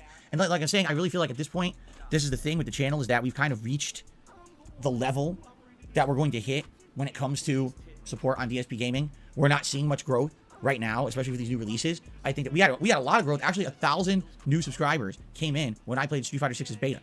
And I think those people are excited for me to play Street Fighter 6 when it comes out. But these other new releases just haven't done anything. So, you know, it is what it is. Hopefully we will hit this goal. And what I mean by that is, it's not just about people becoming a member, but also gifting memberships. This is the season to be generous to your fellow viewer, right? If you like the content I do here and you maybe want to gift some memberships out to people who also like the same content, that's a great way to help out both them and the channel itself. So please consider it. But I'm hoping we will make some progress and hopefully hit this goal. I love doing the Christmas event. I would hate to not do it this year. But, you know, I have to kind of stick to my guns and say that's the whole point, is to try to motivate people to support the channel with a special event, right? That's what we do every month. That's why we're doing the Adpocalypse and all of that. So, all right. Thank you in advance. So, I'm just trying to think. Is there anything else I want to talk about before we get to news? Not really. So we have 3 pieces of gaming news I want to talk about today. Piece number 1. The Witcher 3 is officially getting a modern console release. What I mean by that is it's being ported to Xbox Series S and X and PlayStation 5. And get this, the upgrade is free if you already own the games. That's interesting, right? That's very interesting. I thought for sure they would charge. I thought for sure they would charge. Everyone else is doing it, right? If The Last of Us 1 can re-release itself with negligible updates and charge $70, I thought for sure that if Witcher 3 was being released for modern consoles that they would charge something. Maybe they wouldn't charge full price, but I thought they were going to ask for money. No, they're just, it's just free. If you already own it, you get it. That's pretty neat because I own it on PS4 digitally. So that means I would be able to re-download it on my PS5 as a more updated version for free. Sounds good to me. Am I going to be playing Witcher 3 in December? No. No. However, let's be honest here. Some people have asked me to play it again. And last year, I'm just throwing this out there. Last year, out of nowhere, as a Hail Mary, people nominated me to play Skyrim during the Christmas Marathon event. I did. I played Skyrim for about an hour and a half, 2 hours during the Christmas Marathon last year. People liked it so much, they demanded. They didn't ask. They didn't suggest. They demanded. They showed up outside of my house with torches and pitchforks, and they said, Skyrim, Skyrim, Skyrim. Shut up, bitch! I looked down and I said, oh, not again. The third time this week. Come on, man. So I played Skyrim, and that ended up being a 6-month-long playthrough, right? It was epic, and it was very fun. It really was. It was something great that we did over the course of the first half of this year, and I really enjoyed doing it. I'm just saying, maybe during the Christmas event this year, you'll have Witcher 3, or maybe Fallout 3, or maybe something else that people want to just get a taste of during Christmas, but then they determine, that's actually something we want the full playthrough of now. So one night, I'll be asleep, and all of a sudden I'll hear stomping on my rooftop. What is it? Fallout 3. Oh, fuck. Another Shut time. your hole. 4th time this week. Right? Bruh. I guess we'll see. But anyway, I'm just throwing that out there. So, Witcher 3, December 14th, free modern release on modern consoles. If you already own it, you don't have to pay anything. Obviously, if you don't own it, you have to buy it. But it's pretty cool that people are getting a free upgrade, and I get the feeling a lot of people will be replaying Witcher 3 now on their modern consoles with better, updates.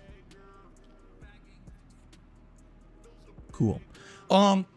There's a controversy on the internet regarding the YouTuber Video Game Donkey. I don't know who it is. I've never heard of them before. I don't follow any of their content. But apparently they put out a video that slams the shit out of Sonic Frontiers. While a lot of Sonic fans are kind of rejoicing because this is the first 3D Sonic game in like a decade that actually got a good aggregate score on Metacritic, and actually the game had the highest concurrent players on Steam of any Sonic game at like ever. It actually beat Sonic Mania, and everyone's celebrating that the game's pretty good.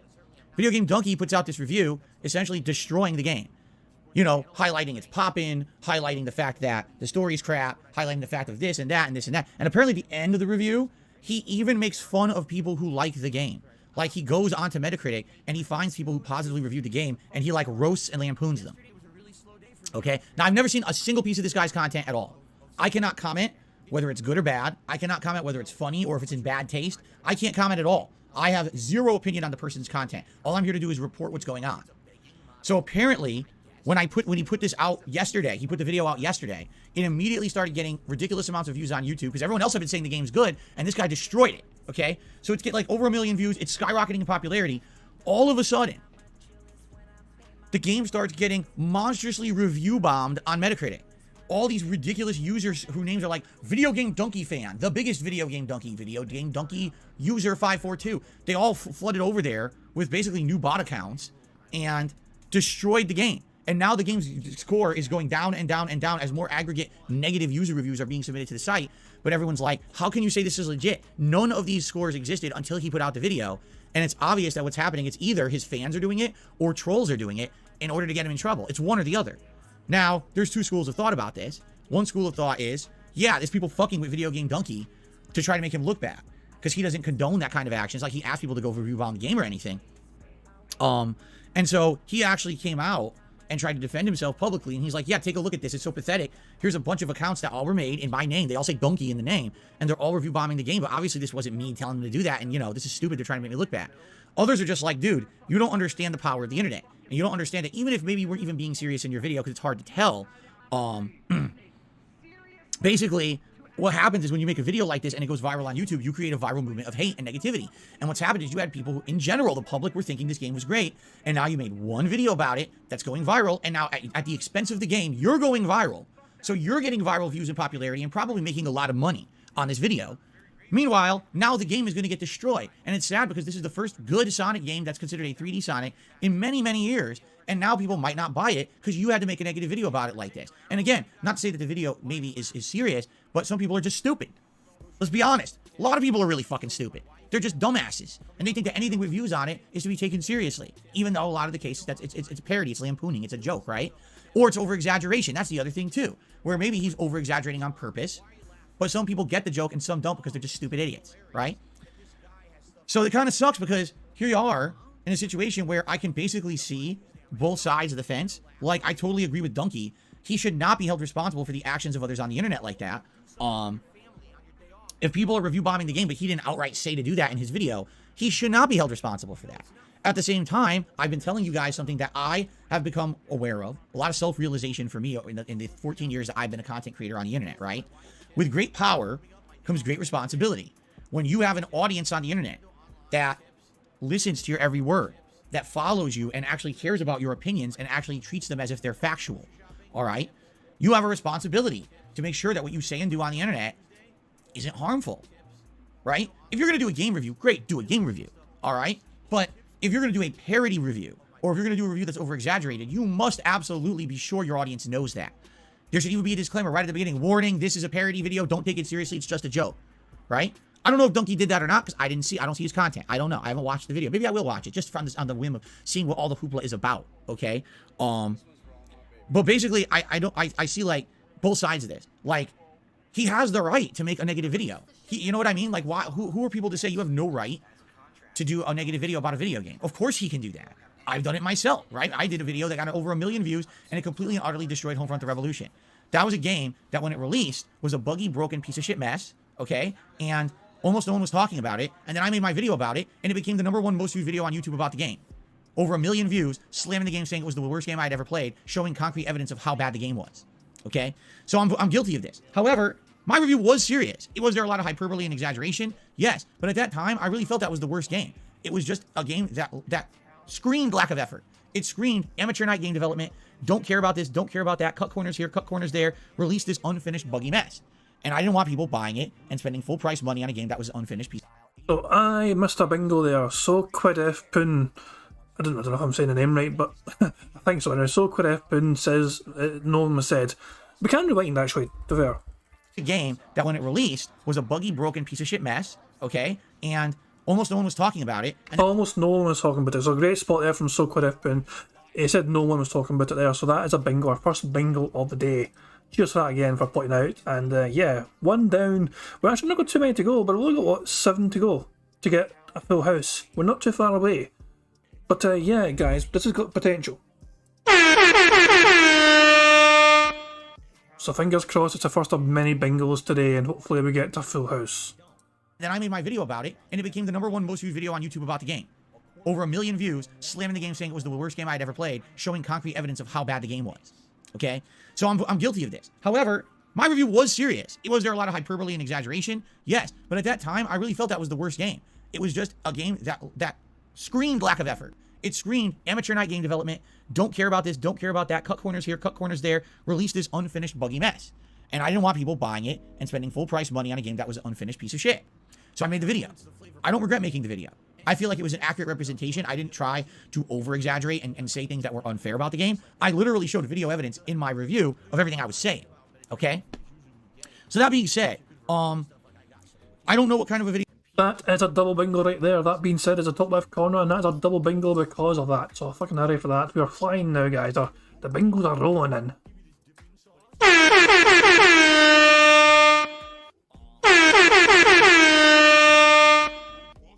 Prophet makes a very good point there. He's turning donkey drama into talking about himself and the Homefront viral video. He makes it all about himself every time.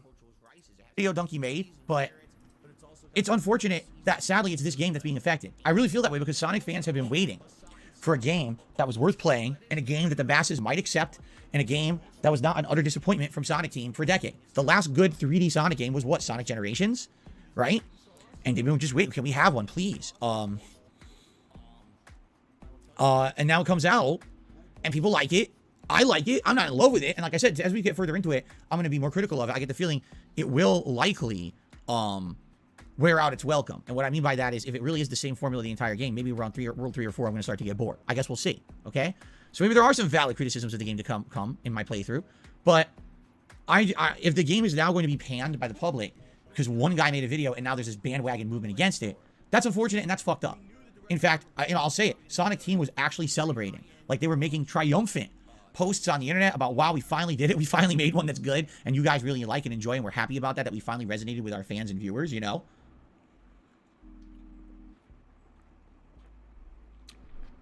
So anyway, that's what's going on right now. Obviously, I'll follow the story if there's any more developments. I don't know if there will be or not, but I guess we'll find out. Okay? All right. The last news story I want to talk about today before we get to shout outs. So thank you to those who contributed. I will shout out your contributions in just a moment. Here's one right there. Thank you. It's that time of year again, my friends. Absolutely, it is time for... Wait. Was that a camera point, technically? Before we get to shout outs. So thank you to those who contributed. I will shout out your contributions in just a moment. Here's one right there. Thank you. Well, it's a thumbs up. I thought it was a camera point, but really it's just like a thumbs up. You know, that's a thumbs up. That's not a camera point. We gotta check these things. It's that time of year again, my friends. Absolutely, it is time for...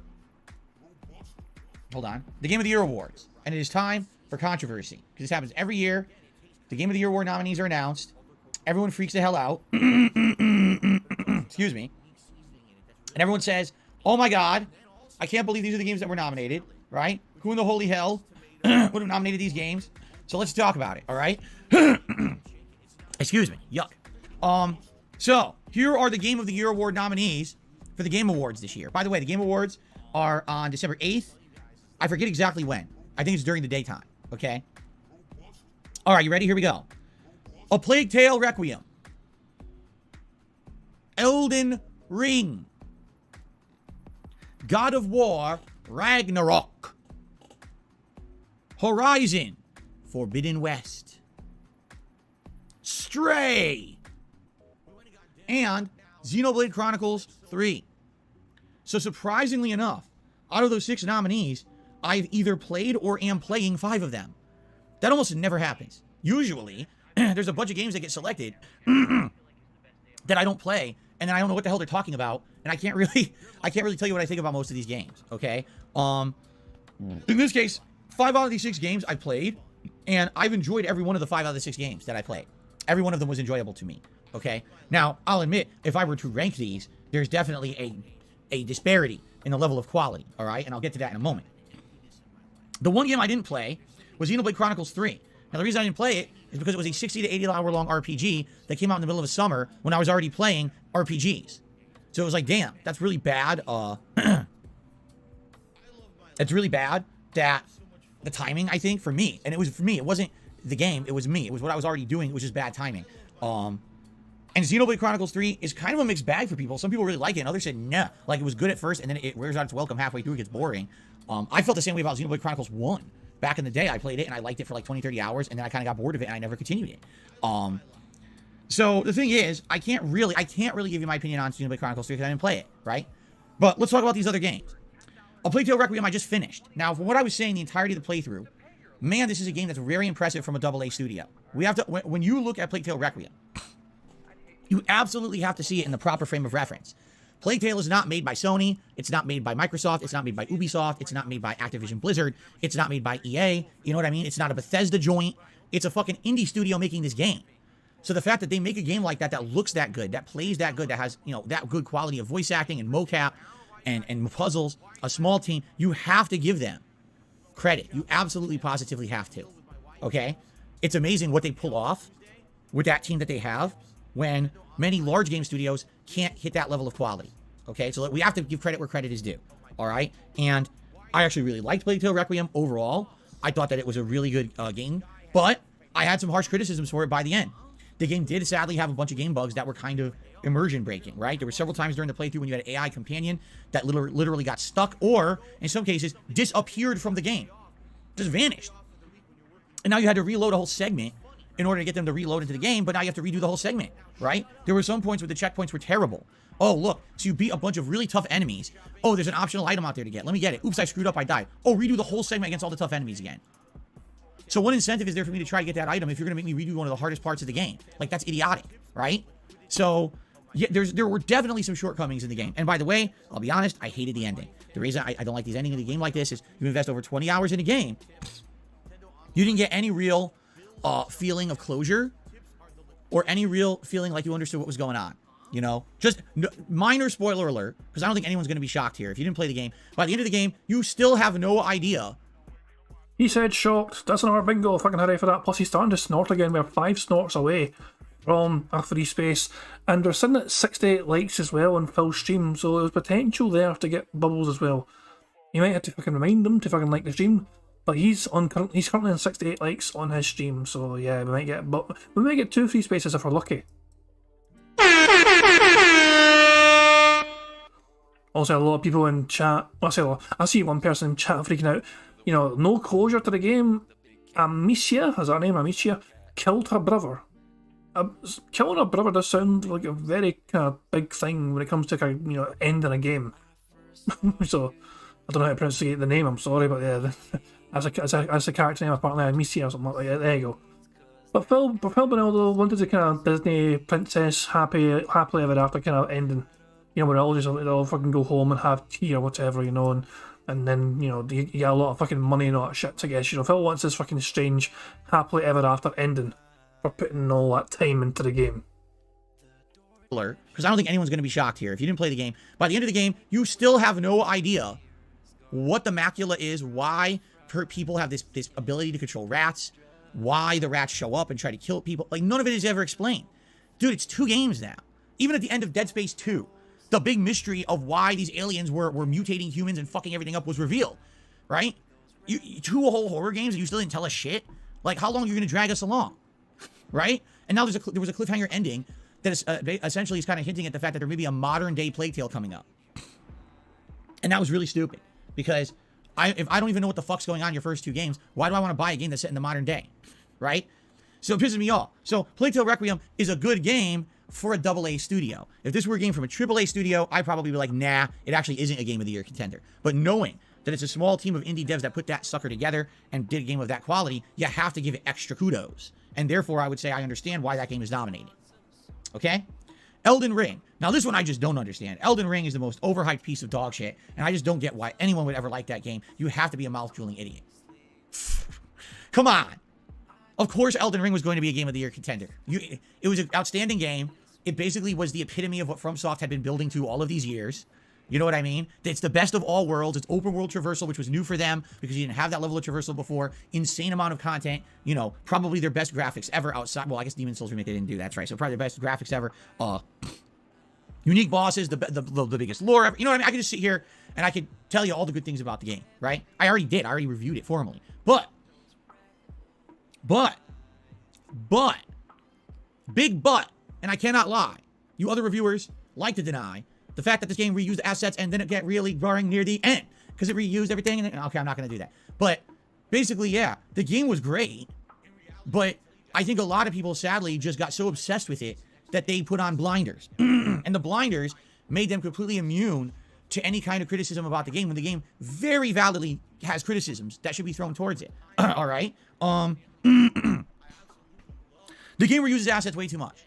And maybe the game is a victim of its own scope. When the game is that large and has that much content in it, unprecedented for FromSoft, by far, by leaps and bounds, the longest game they've ever made, you're going to reuse assets, right? But when you're fighting the same boss for the 15th time, the fucking Tree Sentinel, the fucking, the guy that was the ripoff of the fucking, what do you call it? The Asylum Demon, right? You fight him like 20 times. The fucking rotted tree creature monster boss thing, you fight that like 47 times, right? Like, the cat statue boss, oh god. I mean, at least the cat statue boss was only optional. It wasn't story-based in any way. But still, I mean, some of those things were so reused. Over and over and over. And let's be honest, the final third of the game is literally all reused content. Like, name one, except for the end bosses. Okay? Name one thing in the final third of the game that you haven't fought before. Right? And so, oh, no, you don't. No, you don't. He wants to steal my bottle cap. You're not stealing my bottle cap, you silly guy. So, that's what I mean. Like, there's other things, too. I criticized a lot of things. The hit detection's a little wonky in the game, in various parts. And, you know, go back and watch my review if you want the full review, because there are several things that I validly criticized. But a lot of people were just under the impression it's the best game ever made. 10 out of 10, zero criticisms. There's no way any other game this year could possibly even contend with Elden Ring for Game of the Year. And the moment that people started saying that, I was like, that's it. When someone says that, you will never convince them otherwise. You know what I'm saying? Like, you just won't. Those people are always going to have that mindset. And it doesn't matter what else comes out this year. You're never going to convince them that Elden Ring is not Game of the Year. So there's not even a point. Okay? So that being said, Elden Ring, outstanding game, absolutely great, amazing amount of content. Melania, the hardest boss I've probably fought ever, besides maybe a classic NES game, right? And it was a great challenge to overcome and beat, but at the same time, it definitely had some shortcomings that could have been improved. But I understand why it's Game of the Year nominee. I mean, holy shit, why wouldn't it be, right? God of War Ragnarok. Now, here's one that I can't validly answer yet, because my playthrough's in progress, and as you know, I'm only about 11 hours in of a game that likely is going to be at least a 40-hour playthrough, if not longer. From all reports, people are saying it's really a 50 to 60-hour game. So I can't really say much about it yet. All I can tell you is what I think so far. Amazing graphics, improved combat, right? Good story so far, albeit the pacing's a little slow. And I do wish that the story maybe had a little bit faster pacing at this point. And a little bit of wonkiness to some of the stuff, but not anything that's game-breaking to the point where I'm, like, upset. It's still quite good. You know, like, everything I want in a game. A AAA game so far, but we're only 11 hours in. So I can't make an ultimate judgment on a game I just started. Obviously, in about a month's time when I'm probably beating it, I'll have a better idea and let you know what I think. But for now, I really like the game. Horizon Forbidden West. Now, here's the thing about Horizon Forbidden West. There's some things about the game that I absolutely positively agree are Game of the Year caliber. Horizon Forbidden West graphics are some of the best I've ever seen on a console. I don't think anyone can even deny that. You just look at how the game looks. It's beautiful. Okay? It's got a vibrant, awesomely varied open world. Okay, you go to one area, it's all ice. You go to another area, it's desert. You go to another area, it's beautiful beachfront. You go to another area, it's jungle. You know, there's a million different climates and variety of things in the game. The cultures in the game are incredibly well designed. Each group of settlers or people all have their own culture that they follow. And it's funny because they're well written. Like, there's one culture that's based solely off of tech symbols that they found in, like, office buildings. So one of the guys has a fucking Wi-Fi symbol on his chest. And he thinks it's religious. No, that's wireless internet, but you don't know what that is. So you think it's something mystical. You see? So absolutely, some of the stuff is really well written in that regard. But sadly, you know, Horizon Forbidden West is a case of a game that you can tell the scope is so big that certain teams did a great job and others just didn't do so well. So I'll give you an example. There really wasn't anyone who had a major creative direction in the game to really take all the pieces and tape them together into one coherent whole.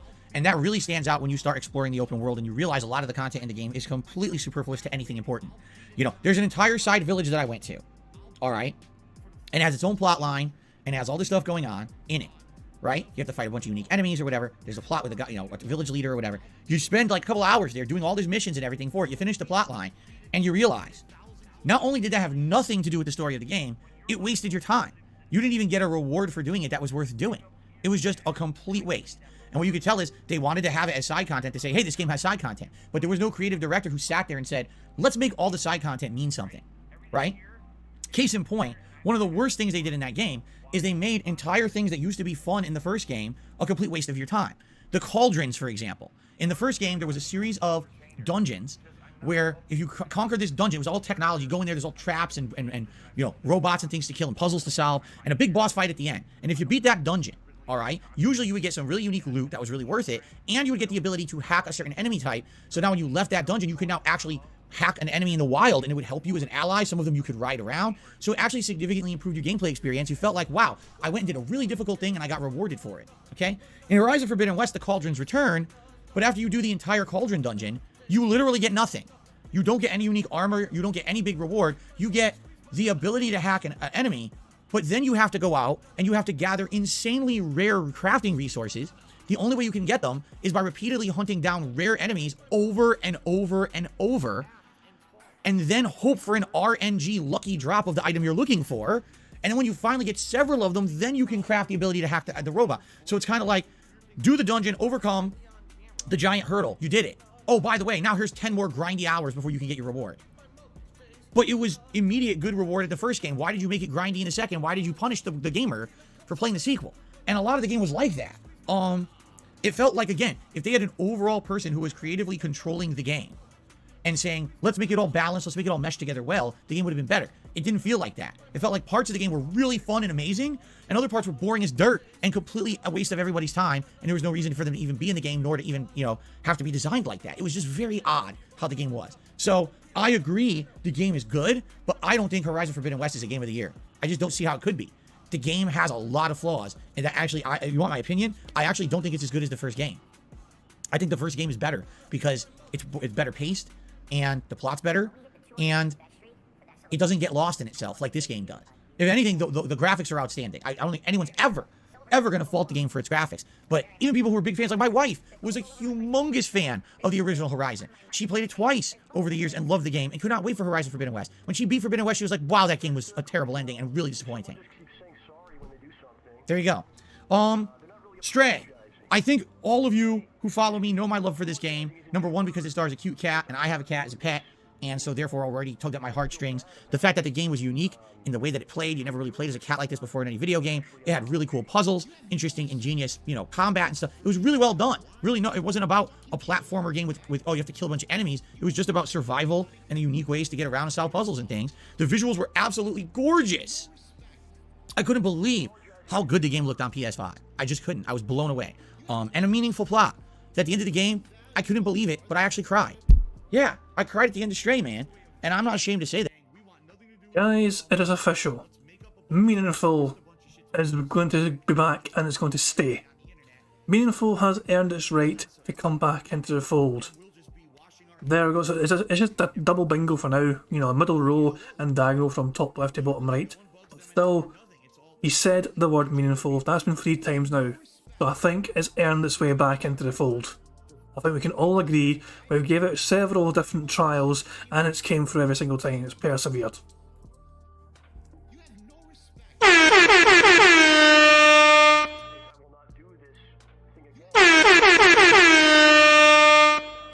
So there we go. Starting from tomorrow, essentially. Meaningful is back. Can't wait for it to fuck us over again. That because the game was so well written, it deserved that emotional response from me. Okay, to the point where I just cannot wait for a sequel. I think the game was amazingly made. Now, is it a Game of the Year contender? Yes. In comparison to some of these other games, should it win? I don't know. I don't know if you can take a game like Stray and hold it up to a titan like Elden Ring or a God of War. I don't know. Again, let me beat God of War, and once I've seen all these games at face value and then I can compare them directly, let me do so. But I don't know. Even for me, loving Stray, it's kind of a hard sell for me to say that Stray's going to be Game of the Year, as much as I like it, okay? So, and again, Xenoblade Chronicles 3, I can't say anything about, all right? Some people are, like, saying the weirdest things, like, man, Vampire Adventures or something. I can't believe that game got snubbed. What? What are you talking about? What it is, every year, there's a handful of, like, these, like, PC-only games that only the PC crowd knows about. Literally no one talks about outside of the PC-only crowd. And they swear they should have been Game of the Year. And every year they complain that they're not nominated. Like, dude, if no one heard what your game, no one knows what your game is, no one's going to say it's Game of the Year. What's it called? Vampire Survivors? That's what it's actually called. Like, what the fuck is Vampire Survivors? What are you even talking about? What the fuck is that? I've actually heard of this game recently, and I've actually heard very good things about it. I've heard very good things about Vampire Survivors. I don't know anything about the game, but I've heard people talk about it very positively. That's my own 2 cents in the matter. Vampire Survivors, a game no one knows about outside of your little circle of PC exclusive gamers. But maybe that's a problem when it comes to PC gaming. You know what I'm saying? Like, all these games that are on the list, Plague Tale, Elden Ring, God of War, Horizon, Stray, Xenoblade Chronicles, they're all big console games, right? Now, some are console exclusive. Xenoblade Chronicles 3 is only on Switch, right? But at least, like, even not having played Xenoblade Chronicles 3, I know what it is. What the fuck is Vampire Survivors? I don't know. Now, here's the other thing. And I say this every year, and it's never heated. The Game of the Year awards are held on December 8th. The year doesn't end until the end of December. There are games coming out in December that very well should have been nominated for Game of the Year, but we won't know because they're not out, and they're not qualified to be nominated. How the fuck does that make sense? We've got, seriously, listen to this. Midnight Suns, Callisto Protocol, Final Fantasy VII Crisis Core Reunion, High on Life, all come out in December. Maybe some of those would actually be Game of the Year contenders, maybe not, and maybe you could argue with me, you know, it's not a big deal, okay? But the way I see it is like, you can't do Game of the Year awards until the game of the year is over, right? And the thing is, Callisto Protocol, I hope is really good. I would hope it's going to be a Game of the Year contender. Maybe it's not, but at least give it a chance, right? Give it a chance. Instead, oh, it's not qualified because it's in December and our nominations end in November, but it'll be eligible next year. Next year? Get the fuck out of here. When has there ever been a game that came out in December that people remembered the next year for Game of the Year awards? That's the dumbest thing I've ever heard. And this has to be, this Game Awards bullshit has to be something to do with advertisers and Christmas. It has to be. The way I see it, the reason the Game Awards are in early December is because Jeff is able to get, and Jeff Keighley, that is able to get a ridiculous amount of advertising for the show because it's before Christmas. And he sees his show, all right, as a way to make giant money because all the advertisers advertise on the Game Awards for Christmas. If he did the show in January, the ads have dramatically dropped off because all the Christmas ads are over. So the thing is, he sees this. And because he sees this, games get snubbed. And that's not right. I think Jeff is a well-intentioned guy. And I think that Jeff is actually one of the better people in the industry to be doing this kind of thing. You could tell, although yes, he's in it for money, he's also in it for the passion of loving games. That is something that is rare. In the modern day, so many people are in it for this, but not because they actually like what they do as well. You can tell the passion with Jeff. You can watch how excited he gets when he talks about the big games. You can see it in his eyes. You can see him get animated when he's talking and he's presenting. He loves it. That's a good thing. I think he's actually a well-intentioned guy, and that's why I don't have a problem with Jeff Keighley. The problem is when you're snubbing games because of this. I don't agree with that at all, and I think it has to change. But at the same time, I don't know, man. I can see both sides of the equation. If it really is the only way that he can really make the Game Awards huge is to have it in early December, then I kind of see it from a business perspective. I still don't agree with it from a fairness perspective. Just like I don't agree with the fact that it's going to be a bunch of game journalists voting on the Game of the Year awards. Why? Why only game journalists? Why not select actual people from the games industry who aren't journalists, like content creators? All right, I don't think Jeff would ever select me to vote on the Game of the Year awards. I'm just saying. But I'm saying you could definitely pick people who are way more balanced than, oh, a game gave me the touchy feels. Oh, what do you mean cost is a factor? What do you mean the length of the game is a factor? No. Don't you understand? I was crying at the end of the game, therefore it's Game of the Year. It shouldn't be your only judgment, and a lot of journalists, that's how they are. Well, if cost should be a factor in determining whether a game is good or not, then a point can be fucking made that your opinions on some games are not valid because you don't buy all your own fucking games. A lot of games are gifted to you with console credits. Because it's not your fucking money it's being used to buy a fucking game, you have no idea the fucking financial investment you put into that fucking game. That's someone else's fucking financial investment. So therefore, any opinion you've got in terms of the fucking financial, viability and whether the fucking game is worth the fucking money is a moot point. Your points on that regard are not valid. The primary reason Phil likes Stray, for Phil anyway, is because he's got a fucking cat himself. That's a very strong reason why Phil likes Stray so much. Now obviously there's a lot of good things about Stray as well. In fact, it's a game of the fucking year contender, so it's obviously a good fucking game. But for Phil Burnell, he got very emotionally invested in that fucking game. He was not neutrally invested in that shit as some past, as a gamer. He was invested emotionally before even playing that fucking game because it reminded him of his own fucking cat. So there's a bias there. There's an absolute fucking bias there straight away. So I do feel like there needs to be a balance between the people that vote on these Game of the Year awards, and there isn't. I just don't think there is, okay? All right, guys, so that is my take. Oh, but the final thing, by the way, I should say this. All right, I absolutely need to emphasize this. You ready? In fact, watch this. I'm actually going to do an extreme close-up just for this. The Game Awards are not official, okay? I need to reiterate this. Ladies and gentlemen, the Game Awards are not official. Just because a game is named as Game of the Year on the Game Awards doesn't mean it's officially the Game of the Year. It's not that serious. It's really just a promotional tool, a money-making venture, just like the Oscars, just like the Golden Globes. It's not overall the best game. You have a right to like or dislike whatever you want. Just because an award show says that's the best game doesn't mean it is. All right? So many people take the Game Awards, oh, that was it. That was officially the Game of the Year, and no one can dispute it. Wrong. It's just a bunch of opinions. It's all it is. No one has a right to tell you that's the outright objective Game of the Year. Please don't fall down that slippery slope of being stupid. Okay? Okay, thank you. All right, ladies and gentlemen, let's get to shout-outs. We start off on the YouTube side of things today with Mango Jewel Pods, who did a super chat and says, where do you draw the line between drama and news? Right between the two words. Drama/news.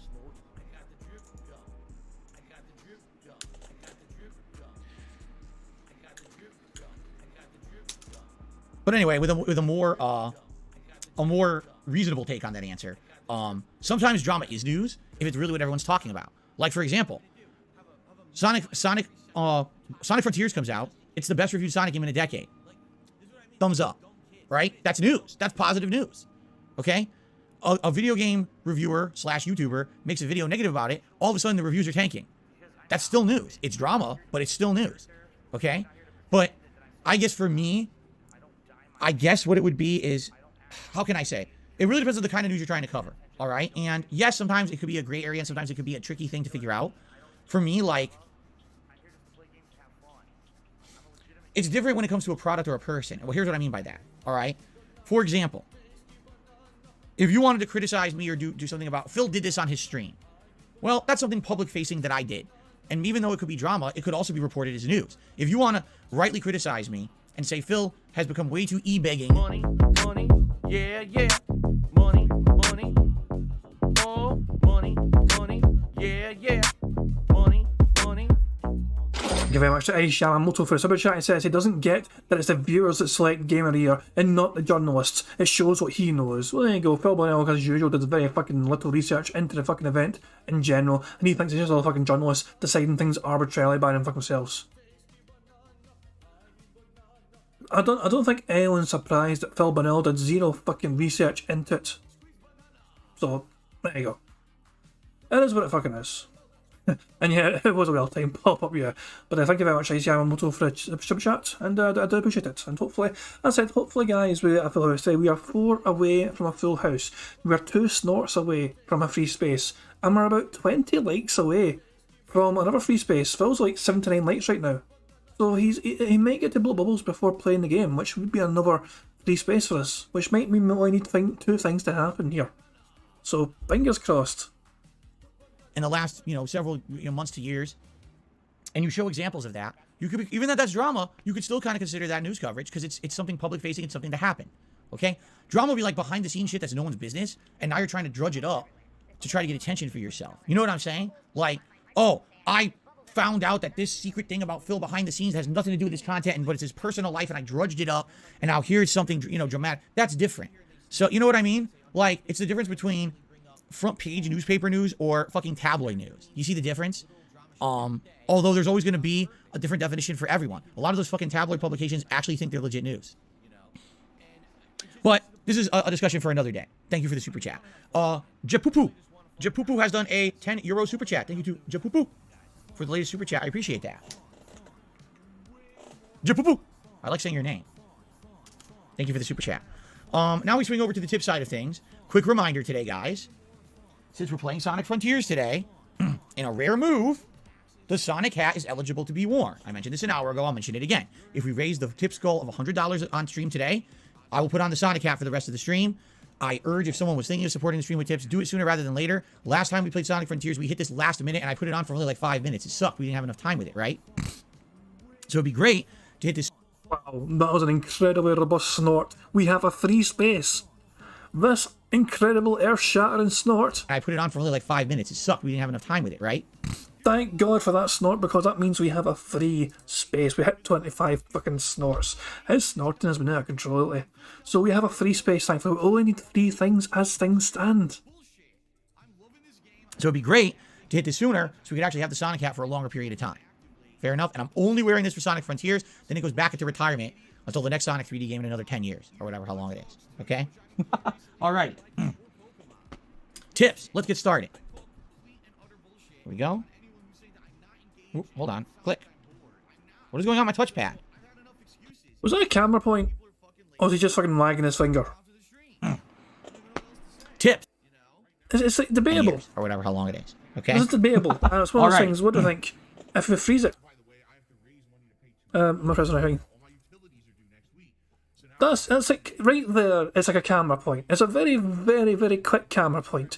But he deliberately pointed towards the camera and said tips. Yep, we're counting it. We're counting it. Okay, we're counting it.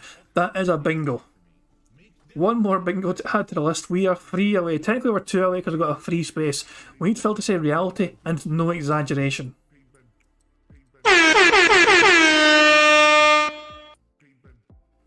Just one more time. This is the camera point. Another 10 years, or whatever, how long it is. Okay? All right. Tips. Let's get started. I mean, it is debatable. Most people are saying it's a point, you know what I mean? But it's a close one. It is a close one, I'm not going to lie. Here we go. Ooh, hold on. Click. What is going on my touchpad? Please work. Okay. Let's see here. Our first tip of the day is from an anonymous tipper. It's a $5 tip. So first of all, let's get the animation going. Thank you for the first tip of the day to the anonymous tipper. I appreciate that. And let's see what they have to say. I think it's a pretty lengthy statement.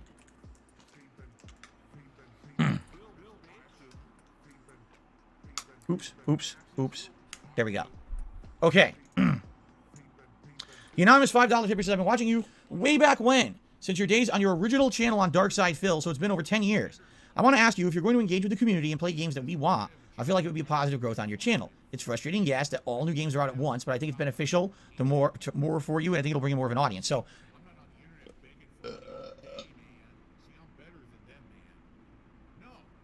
I'm very gassy today, and I apologize for that. I might have to do something about that later, because I'm really, like, exploding today, right? It's really disgusting. Jeez, I'm very sorry. All I had today was a muffin. I had a freaking muffin and a coffee. How am I gassy? Well, I did drink half my bottle of seltzer water, so maybe it's the carbonation. It could be that. Anyway, so what this person is saying, this is in regards to what we were talking about earlier, when I was saying, gee, what game should I play in the next week? And I was like, it seems like the vast majority of people this week are upset that I'm not playing Pokemon, so maybe I should just skip Evil West and play Pokemon instead. I'm okay with that. I really am. I'm totally okay with that. So I will listen to you guys. Now, the question is, you know, how do you get those answers? I mean, what I could do is a few different things. I could just try listening directly to your feedback on live streams and in comments. I can do polls. You know, there's various different things that I can do. So for now, I've definitely gauged your, interest this last week. In general, you guys have outright said you'd be upset with me if I didn't play Pokemon.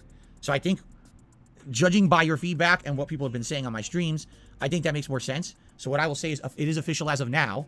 This Friday, we'll do Devil in Me, excuse me. We'll try to finish that over the weekend, and we'll try to finish Gotham Knights over the weekend. And once we finish with those, I'll start Pokemon. How does that sound? Does that sound good? Does that sound good?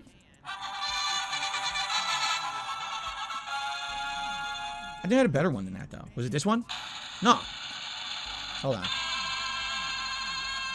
One more time. That's what I wanted. So does that sound good? And then if you guys want Evil West in the long run and you're upset I don't play it next week, I could play it later. But it seems like the demand is there for Pokemon that you guys want it. I'm down for that. I love Pokemon. You want to know what the truth? Pokemon is one of the best, most chill streams that I do with you guys. We have fun interactions. We chill and talk while I play the game. I'm learning about the Pokemon and everything. And I'm sure there's going to be new gameplay mechanics and things of this one you guys are going to help me with. I love Pokemon. I love the playthroughs. They're super fun to me. I'm totally down for this. So, sounds like a plan to me. I'm glad that we've talked about this over the last few days and figured this out. Jade is okay with Pokemon. Cool. All right. It makes sense to me. I'm in agreement with you guys. I think that's the course of action we're going to take. There you go. I've changed course. Per your feedback. Snow Carl tipped $1.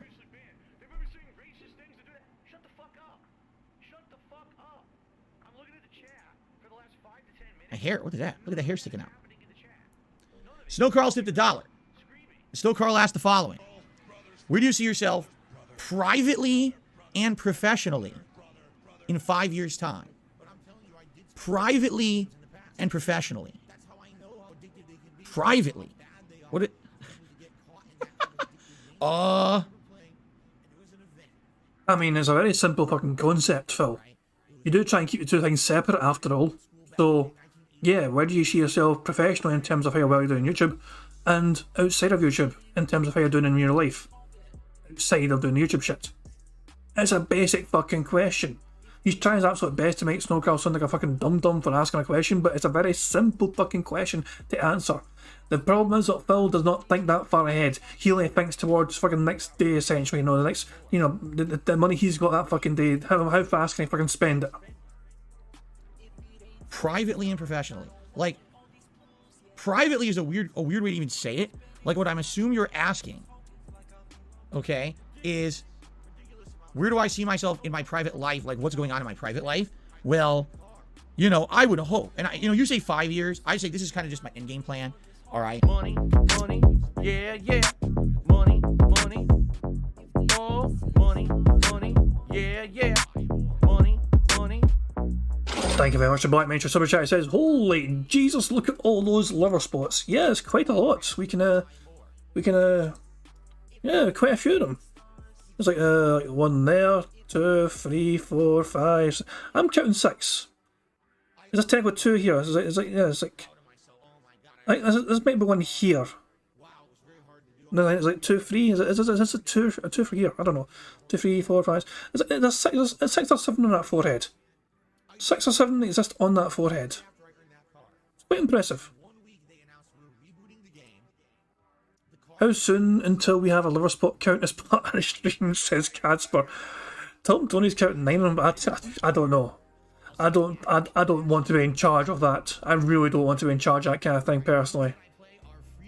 I would hope, and you say 5 years. I say this is kind of just my end game plan. All right. As I've told you guys many times, this camera's not centered. You notice that?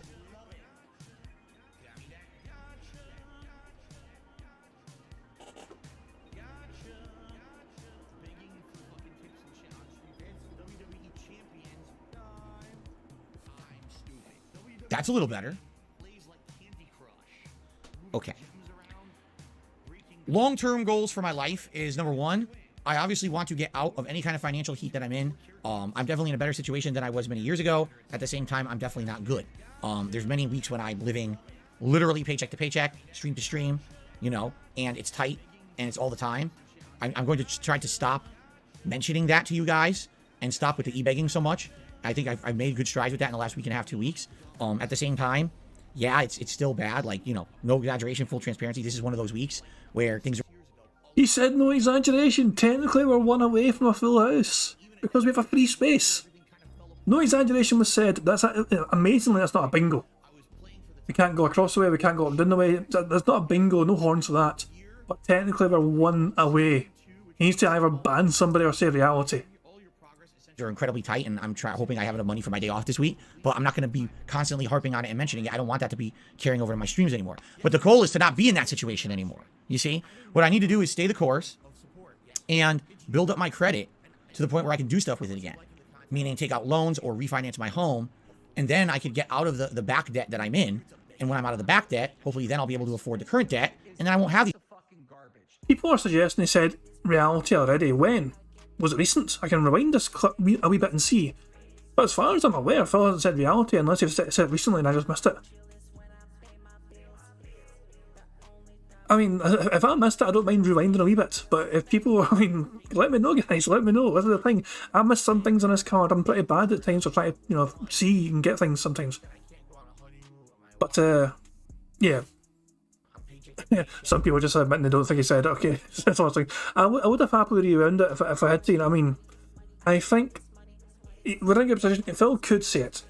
Casper says, DSP can't realistically readily get good credit from most reputable institutions for another 4 to 6 years, given the bankruptcy. Yep, that's true. But Phil, I don't think Phil's going to be picky though. To be honest, beggars cannot be choosers after all. These problems anymore. You know what I'm saying? But I have to get to that point, and that's not something that's immediate. When you declare bankruptcy, okay, it could take anywhere from 4 to 7 years before anyone will even touch you in regards to serious credit again. Not to say that some garbage company wouldn't want to give me a shit-ass credit card and ruin my credit again, but in order to actually do something serious, like refinance my home, which I have tons of equity in, but I can't do because my credit's terrible, I have to wait, okay? I feel like if I can get to that point, if I can tough it out and get to that point and get through something like that and refinance, and then all the back debt's gone, everything's current, I'd be in a much better position. I wouldn't even have to worry about week-to-week stuff anymore because I might actually have some extra money for savings and things. My God, my TV breaks, I can just order one. I don't have to worry about, oh my God, what am I going to do? Because my car broke down, my TV broke, my dishwasher, which is broken and we can't afford to fix. All that stuff is all going on at once. I'd have the flexibility to just do stuff again in my life, which I haven't had now for 2.5, 3 years, and it's still going, okay? So that's one of the things I definitely want to improve. And the other thing is absolutely positively, I want to have more time with my wife. I just don't right now. I have 1 day a week I spend with her, and it's not really spending time with her all day. It's at least half the day is us doing stressful, annoying stuff, running to appointments. Sucks. Long term, and I don't even know, 5-year plan, could I go on a honeymoon with my wife? I would love to, but I don't know if it's feasible. I have to get rid of the short Money, yeah, money, oh, money, yeah, money. Thank you very much for Prophet for Super Chat. He said, in reality, King Jad sucks at Rocket League. You wee bastard. Hey, Prophet, open challenge. I'll beat you and 3 other people of your choosing at the same time in Rocket League. I bet I could 1v4 you and whoever else you fucking drag along to that fucking game. Open challenge to you, Prophet. I would 1v4 you and whoever else you fucking want to have in your wee team. Bring Heather, bring Methbear, bring some random fucking nutter off the street or something. I would 1v4 you and whoever else you fucking have in your team. Easily. Open challenge to you, Prophet. Thank you very much for the super chat. I appreciate it. Short-term financial problems before I can start thinking about, oh, now I can do a big ass trip to have fun with her. You know what I'm saying? So there you go. Now, as for this business and the streams, essentially what I need to do is I need to keep listening to my audience. I need to keep seeing what it is you guys want. How do you feel like I can evolve and be better? Because like I said, I'm kind of almost to the point now where I'm accepting the fact that it doesn't really matter how hard I try or how much I change. There's always going to be this negative stereotype about me on the internet. People are always going to have misconceptions about me. And there's not much I can do to change that. You know what I'm saying? I'm never going to blow up in popularity. I'm never going to have 20, 30, 40,000 new people coming in to watch me watch a new game now. It's just never going to happen again. So with that being said, I need to start to listen to those who are here for everything, provide better content for you. Okay? Branch out. Extrapolate upon what I'm good at. People say I'm good at talking. I'm good at discussions. Do more shows like that, as opposed to just raw gameplay. As I said, as I get older, I'm not going to be able to do as much gameplay, or I won't be as good at the gameplay. So instead of focusing solely on playing every game, play a few less games and do more shows that have more intelligent discussion. And maybe, like I said, one of the ideas we just talked about this yesterday, maybe once a week do an actual podcast show that has guests and it's discussing, like summarizing all the game news and things from that week and talks about it more in depth. I could summarize my ideas of the games I've played that week and let you know what I thought about each game. And then we could have calling guests and stuff, not just common people, maybe people I know from the industry. You know, I could reach out to a few people. Hey, want to call and be a guest on my show and talk about this topic or whatever, and do stuff like that. I think that could be something interesting and different. It'd be something fresh for the channel, right? And then basically do stuff like that, you know, rather than just be gameplay, right? If anything this year, the React content, reacting to documentaries, reacting to various different things has been a success in general. There's some things like reacting to the live events didn't really catch on, but reacting to other style content absolutely did, and you guys liked it. So I see no reason why I would not do that, okay? Keep that up. All right, so I hope this is a general answer. I don't want to go too far into depth because I don't want to spend 40 hours answering that question. Thank you, Snowcrawl, for the tip. Okay. All right, Jade, I'll see you tonight for Call of Duty. Sounds good. Relax, man. Feel better. You got a double vaccination. You probably feel like crap. You got one. Did you get one in each arm? Oh, my God. Dude, that's terrible. Because imagine if both of your arms are sore and you can't even, like, lay down. You have to lay flat on your back like this with fucking pillows on your side. Why'd I do this to myself? But at least you're vaccinated. Jeez, Jade, I'm sorry, man. I hope you feel better, really. That's terrible. Jeez. Take some painkillers, for sure. Take some Advil or something. Jeez. All right, guys. Is that it? Are we good for the show today? Have we covered the topics? Have we talked the talk and walked the walk? Is it time to get started with Sonic today? I think. Okay. Guys, thank you very much for chilling with me here on the Level 1 Podcast. I hope you enjoyed the show. I thank you very much for watching. I cannot wait for the special holiday stuff that I'll be doing next week. In fact, I have a very special message to share with all of you.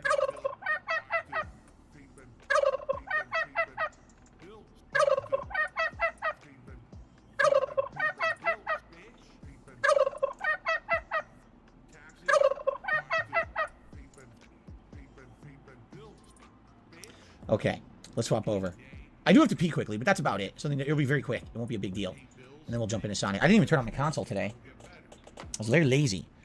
Very lazy person, as you know. I'm one of the laziest people on the internet. I don't really do much work at all. I just sit on my fat ass, complaining all day and pretend to work.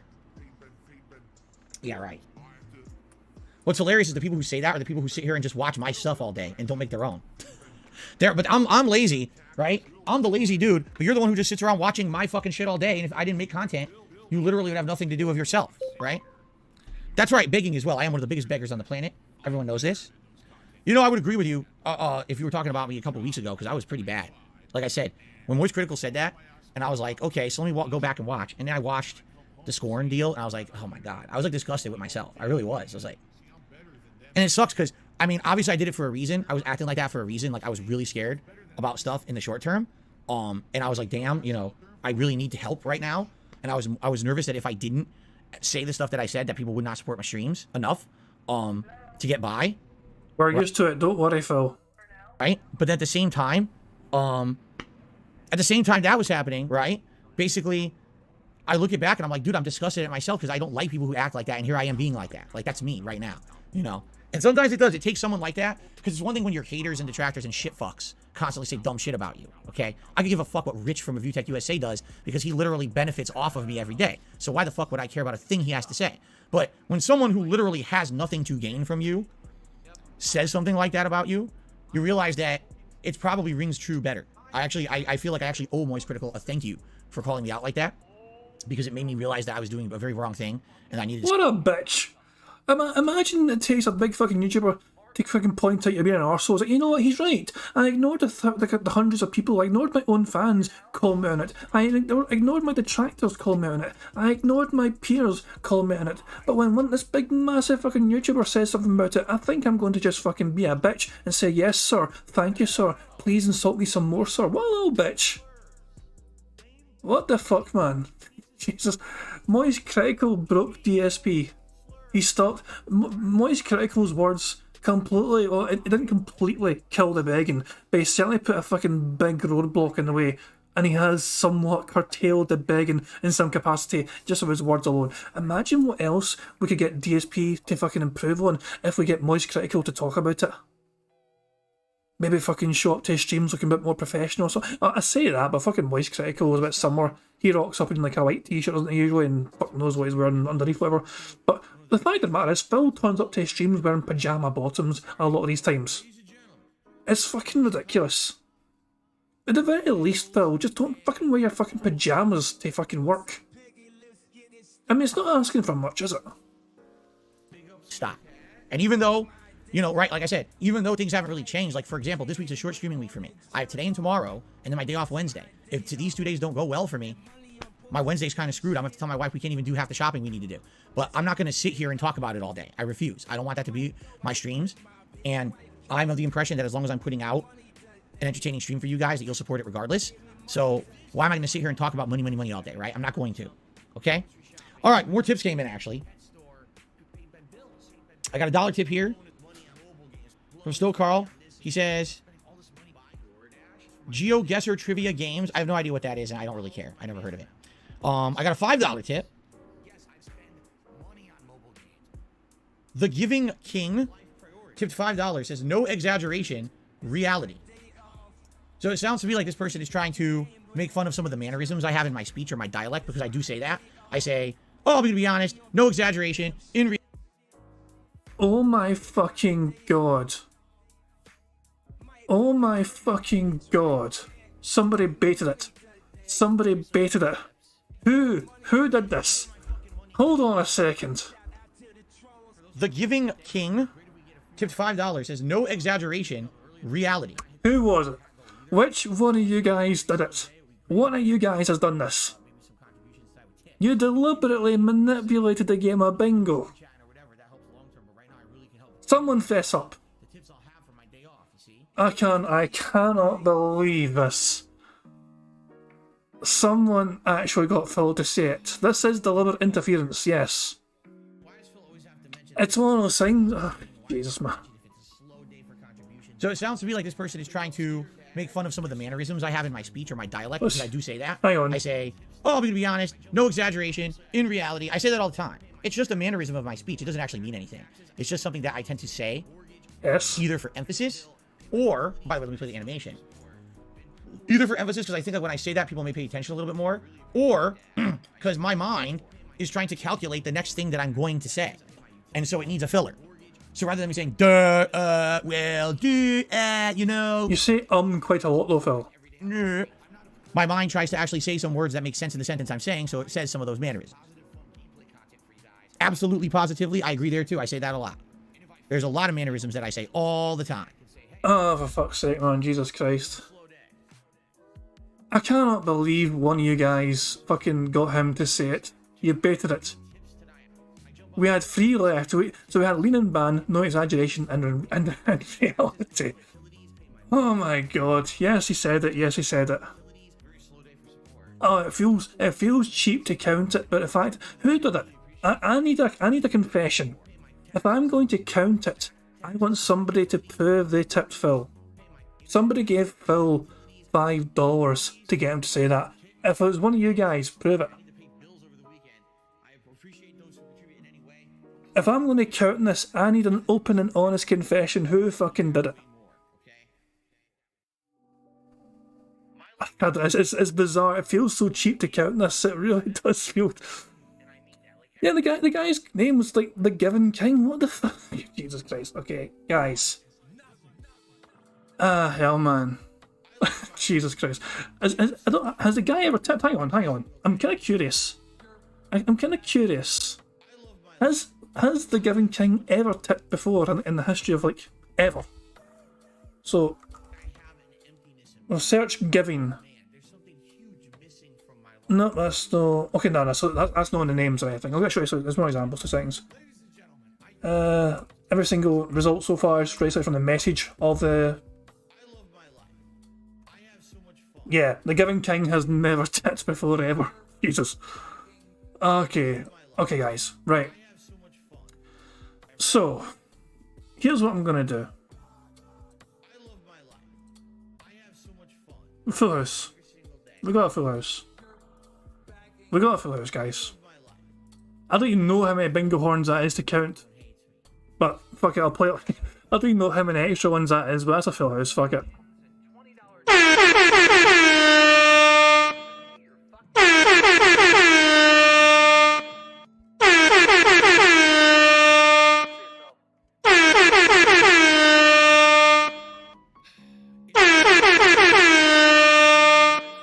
Jesus Christ, alright, well, fuck it, we'll count it. We've not had a full house for a while anyway, and I wanted one, you know, so there we go.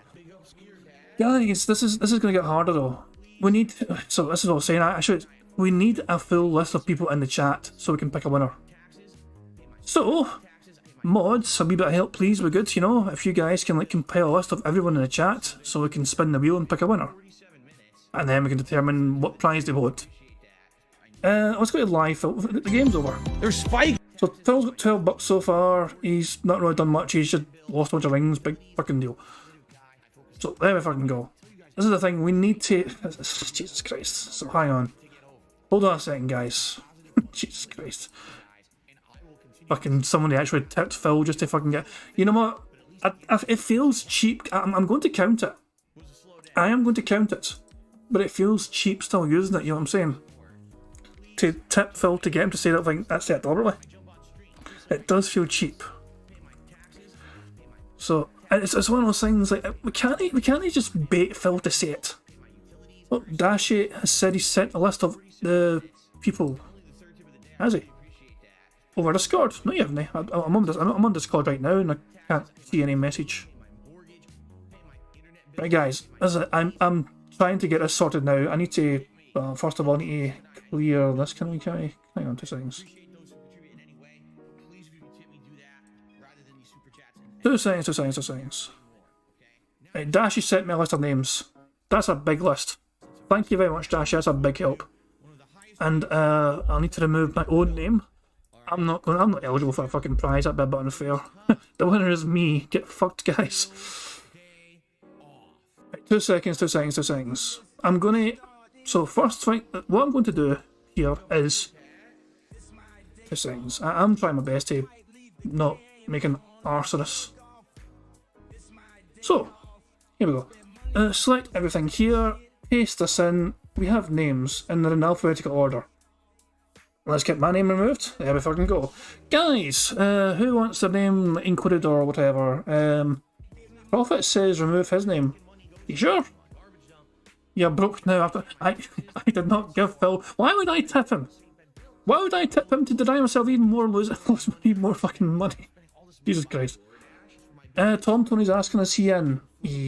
No, Tom Tony's not in. Well, let's change that. So guys, just as I said, the list is on the right hand side here. If you cannot see your name in chat, please let me know. So it's in alphabetical order as well right now. I'm going to shuffle it before we spin it, but right now it's in alphabetical order. And if your name is not on this list, please let me know. I'm scrolling up and down, just so you guys can see it. Lord D-Dog says, I feel dirty. Lord D-Dog, why do you feel dirty? Or are you saying that you tipped Phil $5 to say it? Is this a confession, Lord D-Dog? Is this you admitting that you tipped Phil $5 in order to get him to say the magic words to complete a full house of bingo? I know some people are super chatting or whatever, that helps long term, but right now I really can help. Tomorrow's my day off. The tips I'll Some people are wanting removed because it feels wrong to win this. What the fuck? Guys, what I'll do, I'm not going to remove any names right now. I'm not removing any names. If I can spin the wheel, and if nobody wants it, I will just spin again. Okay? I'm not doing this remove name nonsense, right? So we'll see where it lands, and if the winner doesn't want to fucking have a prize, we can just spin again, okay? So guys, as I said, just look through the list again. If your name's not there, let me know. This is an all in alphabetical order right now. Some people are really adamant about not wanting to win this thing. Feels like it's blood money. Okay, so here we go. Is your name on the list? Aye or no? Well, hang on, I think CE, you're not on this list, as far as I can tell. So, let me get you... It doesn't matter if it's in order, not alphabetically, because I'm going to shuffle all anyway.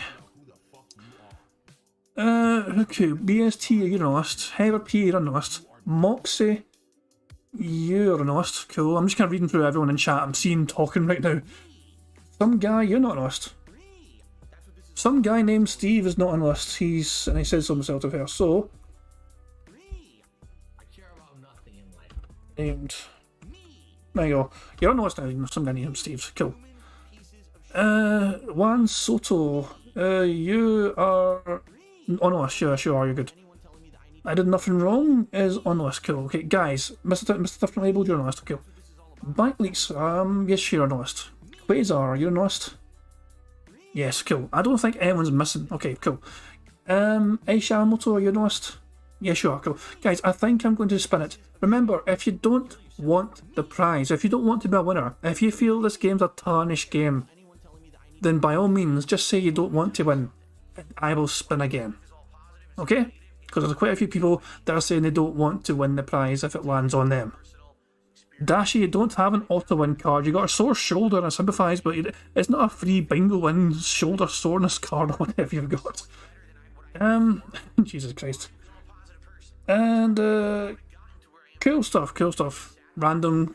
Okay, hang on. I see Kyle's, or someone called Kyle. Kyle's in the yeah, don't worry. I got the other Kyle.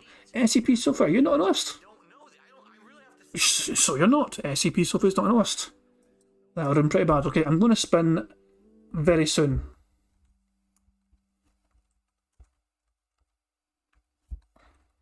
Hang on. Don't know why I'm doing a wee dash, but there you go. Train, you're on the list. Cool stuff. Okay, cool. Guys, as I said, I'm going to shuffle it now, right? This is it. So I'm not going to add any more. I'm shuffling. Every day I'm shuffling and all that jazz. And then I'm just going to spin the wheel. But if you don't want to win the card, if you don't want to win the prize, just say you don't want to win it and then I'll spin again. Okay? Simple as that. You ready? 3, 2, 1.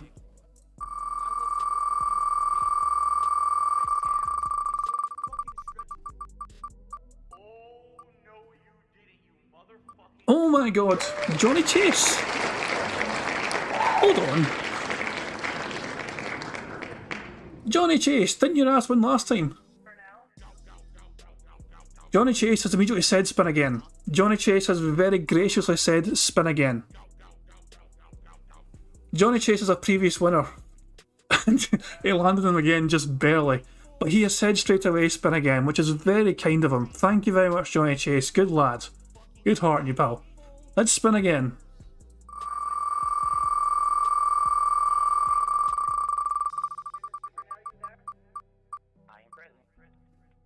Train! Now, the question is, does Train want to win? Train, pal, it's yours if you want it, pal. Oh, for fuck's sake, Train says spin it again. Alright, what I really should have done, fuck it, we'll just spin again. We're going to keep spinning until somebody wants to win this fucking prize.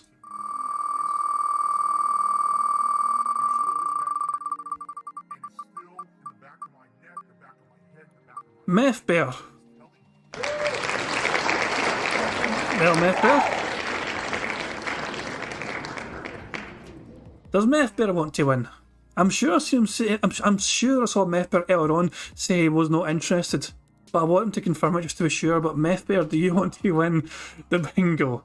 It's yours if you want it, pal. I don't mind. Oh my god, man, this is unreal. Give it to a charity. I've spun it 3 times and it's 150 different people that don't want to win. Well, Johnny, I already won it before in the past. I could give it to charity. How about this? Yeah, I was going to say that, Zeta. How about this? How about I do Jasper's Angels? People are saying Jasper's Angels. If Meth Bear confirms that he doesn't want it, and I confirms that for sure, I'll just go to Jasper's Angels and I'll just do it right there. So Meth Bear says no, he doesn't need the money. Okay, fair enough. We'll do Jasper's Angels then. People will say this is a tarnish game, okay? So how about we just donate it to charity? Oh yeah, Meth Bear says spin. Well, we'll do one more spin. What do we think, guys? Spin one more time or Jasper's Angels? I'm going to let you guys determine this very quickly. One more spin or Jasper's Angels? Quite a mixed review. Some people are wanting spins. Try once more. I'm going to try one more time, guys, okay? If the next person does not want the prize, we're doing Jasper's Angels, okay? We've already had 3 spins and 3 times people said please no. One more damn spin, and if the person does not want the prize, we're just going straight to Jasper's Angels and we're doing that, okay?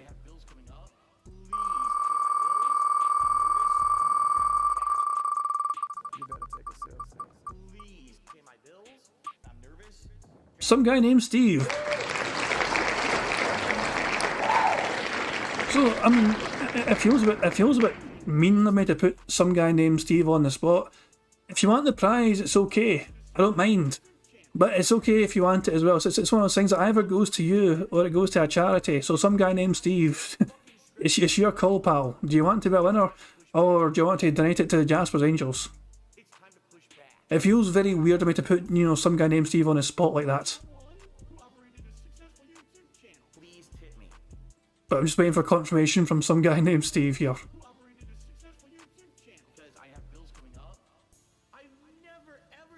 I'm not. There we go.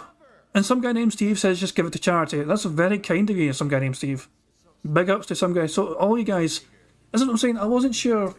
It feels very weird to count this as a bingo because somebody forced it at Phil. It wasn't a natural thing for Phil to have said at the time. Somebody has literally tipped him to say these things. But we've not won in a long time. Phil may have still said it even without our help. We weren't sure, but who fucking knows? But it's one of those things. But fuck it. We're going to give it to charity. So, let me see if I can do it actually live on stream. Just 2 seconds, guys. Let me mess about behind the scenes and go straight to, you know, Piece of Pieces YouTube and all that. Just to kind of get my details in there. About, there we go, Best Friends Animal Society. I have given money to Jasper's Angels in the past. And, I'll give some more now.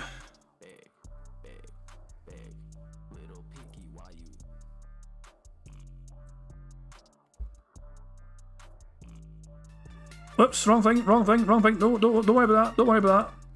I pressed the wrong thing. The stream's not ending yet. Don't worry about that. I pressed the wrong thing. My bad. 2 seconds. So 25 buckaroos. Give me a second, guys. I'm just like, you know, filling in details. Now, I do have a favorite ask, okay? On tonight's late stream, I'm going to probably be mentioning it on every stream this week. Here's the deal. This week, I have 2 very large bills due. But then, so, I also have my day off on Wednesday. The message I've got for Jasper's Angels, like, what's the message everyone wants? I guess I'll 2 seconds. I'll share this thing on. Here you go. So, there's my email, 25 buckaroos, display name, and bingo winning proceeds. The chat decided charity gets it. Is everyone happy with that message, or do they want to try and spruce up a wee bit and make it a bit more, you know, nice?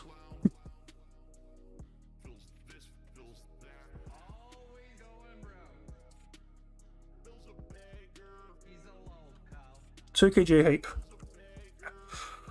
There we go. That's also a good point. Well done in 4K subs as well. Perhaps Cat's Look. No, it's not fucking funny.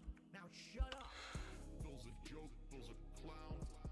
So there we go, there's a wee message. Bingo winning proceeds. The chat decided charity gets it. Well done on 4K subs on the old YouTube and 2KJ hype. If everyone happy with that message, if they are, I will complete the details and I'll show you the receipt as well, just so you guys know. Just so you can see I have donated. 2 seconds. Everything's a logo. Okay, so give me a second, guys. Give me a second, and I'll try and complete the payment process now through PayPal. Just bear with me, guys. I want you guys to see the receipt as well, just so you guys are all involved in the process, and it's thanks to you guys here. Oh, PayPal wants to send me a text to confirm it's showing me. Give me a second here. Good old fucking 2-factor authentication on YouTube. What's happening? What's happening in MHL Gaming is we won bingo. And the thing is though, it was a bit of a tarnished game of bingo because Phil was given a tip with the 2 words he needed to say. And so because it was a bit of a tarnished game, even though I've counted it as a bingo victory, even though it's a bingo victory, but because it was like forced at a Phil, people didn't want to win the prize essentially. People, the wheel landed in people's names, and people just kept saying spin again. Yeah, 10 says it's blood money. It was a bit. This is what I'm saying. It's still going to a good cause though.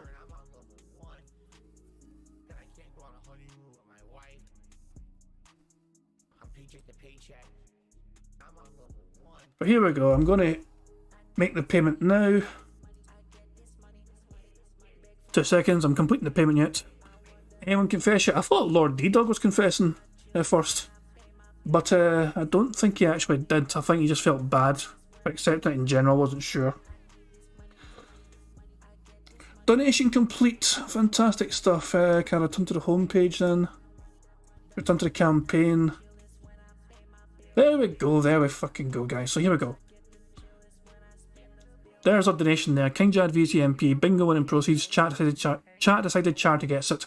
Well done on 4K subs on old YouTube. 2KJ hype. Confirmation of our contribution there. So there we go.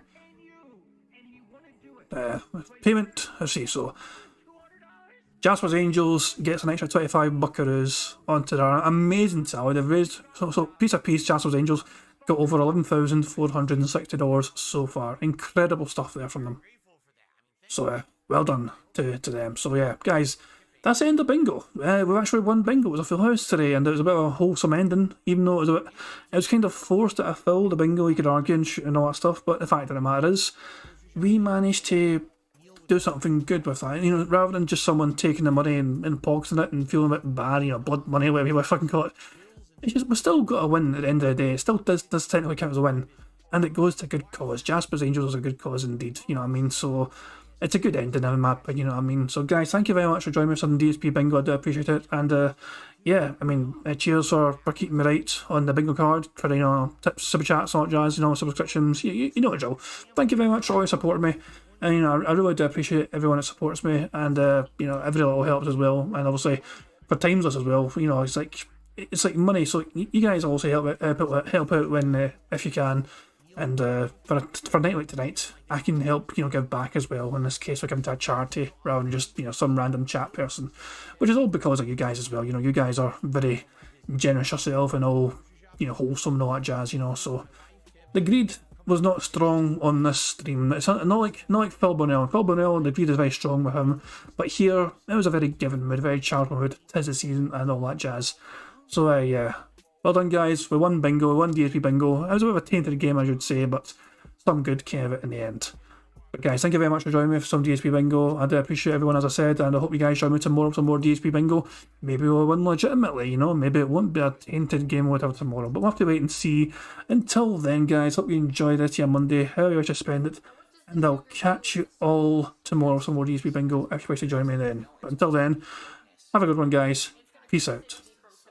On September 14th, a pre-authorized payment of $16.51 from PayPal.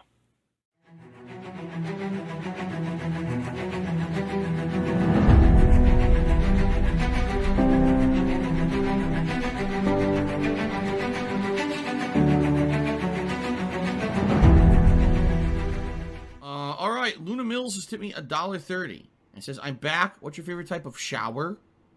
When you're showered in money. When you go outside, all of a sudden, greenbacks start falling from the sky.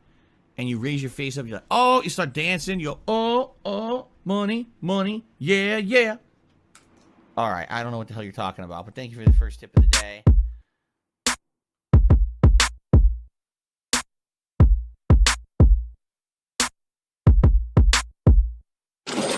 Money, money, yeah, yeah. Money, money, oh, money, money, yeah, yeah. Money, money. Money, money, yeah, yeah. Money, money, oh, money, money, yeah, yeah. These contributions are mandatory. Money, money, yeah, yeah. Money, money, oh, money, money, yeah, yeah. Money, money, money, money, yeah, yeah. Money, money, oh, money, money, yeah, yeah.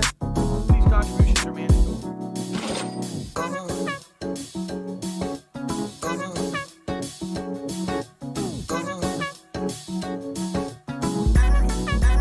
Show me the money.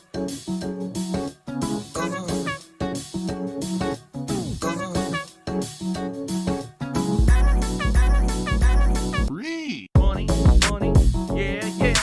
Money, money, oh, money, money, yeah, yeah. Money, money, money, money, yeah, yeah. Money, money, oh, money, money, yeah, yeah. These contributions are mandatory.